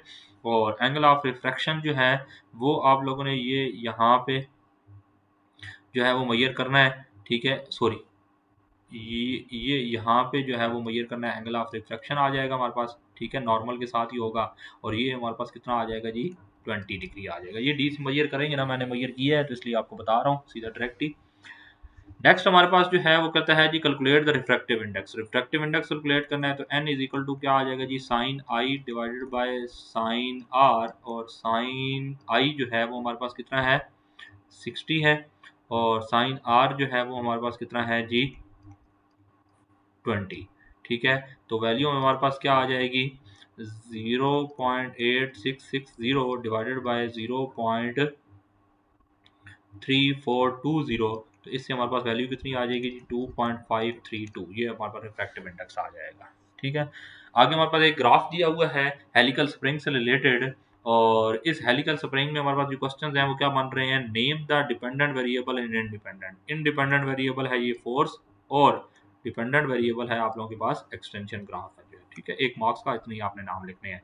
Calculate the slope from a forced extension graph point A से पॉइंट बी। अब देखें ना, मैंने आप लोगों को क्या कहा था कि कोई भी दो पॉइंट्स लेने हैं, लेकिन यहाँ पे उसने पॉइंट जो है वो आप लोगों को गिवन दे दिए हैं। अब स्लोप अगर हम निकालते हैं तो स्लोप हमारे पास क्या आ जाएगी जी, m is equal to y2। y2 हमारे पास कितना बन रहा है जी, 2 बन रहा है, ठीक है। और y1 कितना बन रहा है जी, -1.5 डिवाइडेड बाय, तो x2 कितना बन रहा है हमारे पास जी, 200 माइनस x1 कितना बन रहा है जी, 150। तो ये 2 माइनस ये आ जाएगा 0.5, और डिवाइडेड बाय हमारे पास कितना आ जाएगा जी, 50 आ जाएगा, ठीक है। तो 5 divided by 50 multiply by 100, 5 10, 1 divided bye 100, 0.01,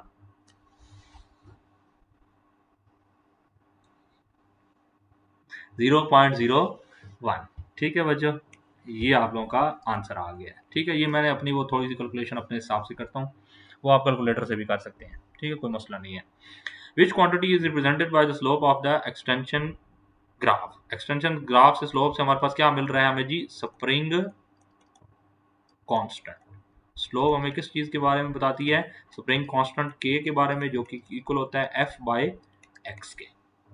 ठीक हो गया बच्चों, तो ये आप लोगों का जो है वो क्लियर हो गई है। और दूसरा जो है वो, अगर आप लोगों में से किसी कोई भी प्रॉब्लम हो तो आप इस वीडियो के आखिर पे भी कमेंट कर सकते हैं, और अगर कोई और प्रॉब्लम भी हो तो ये मेरा नंबर भी लिखा हुआ है साथ, ठीक है। मैं ऑनलाइन जो है वो फिजिक्स की क्लासेस भी देता हूँ, मैट्रिक के स्टूडेंट्स को भी और एफएससी के भी स्टूडेंट्स को भी।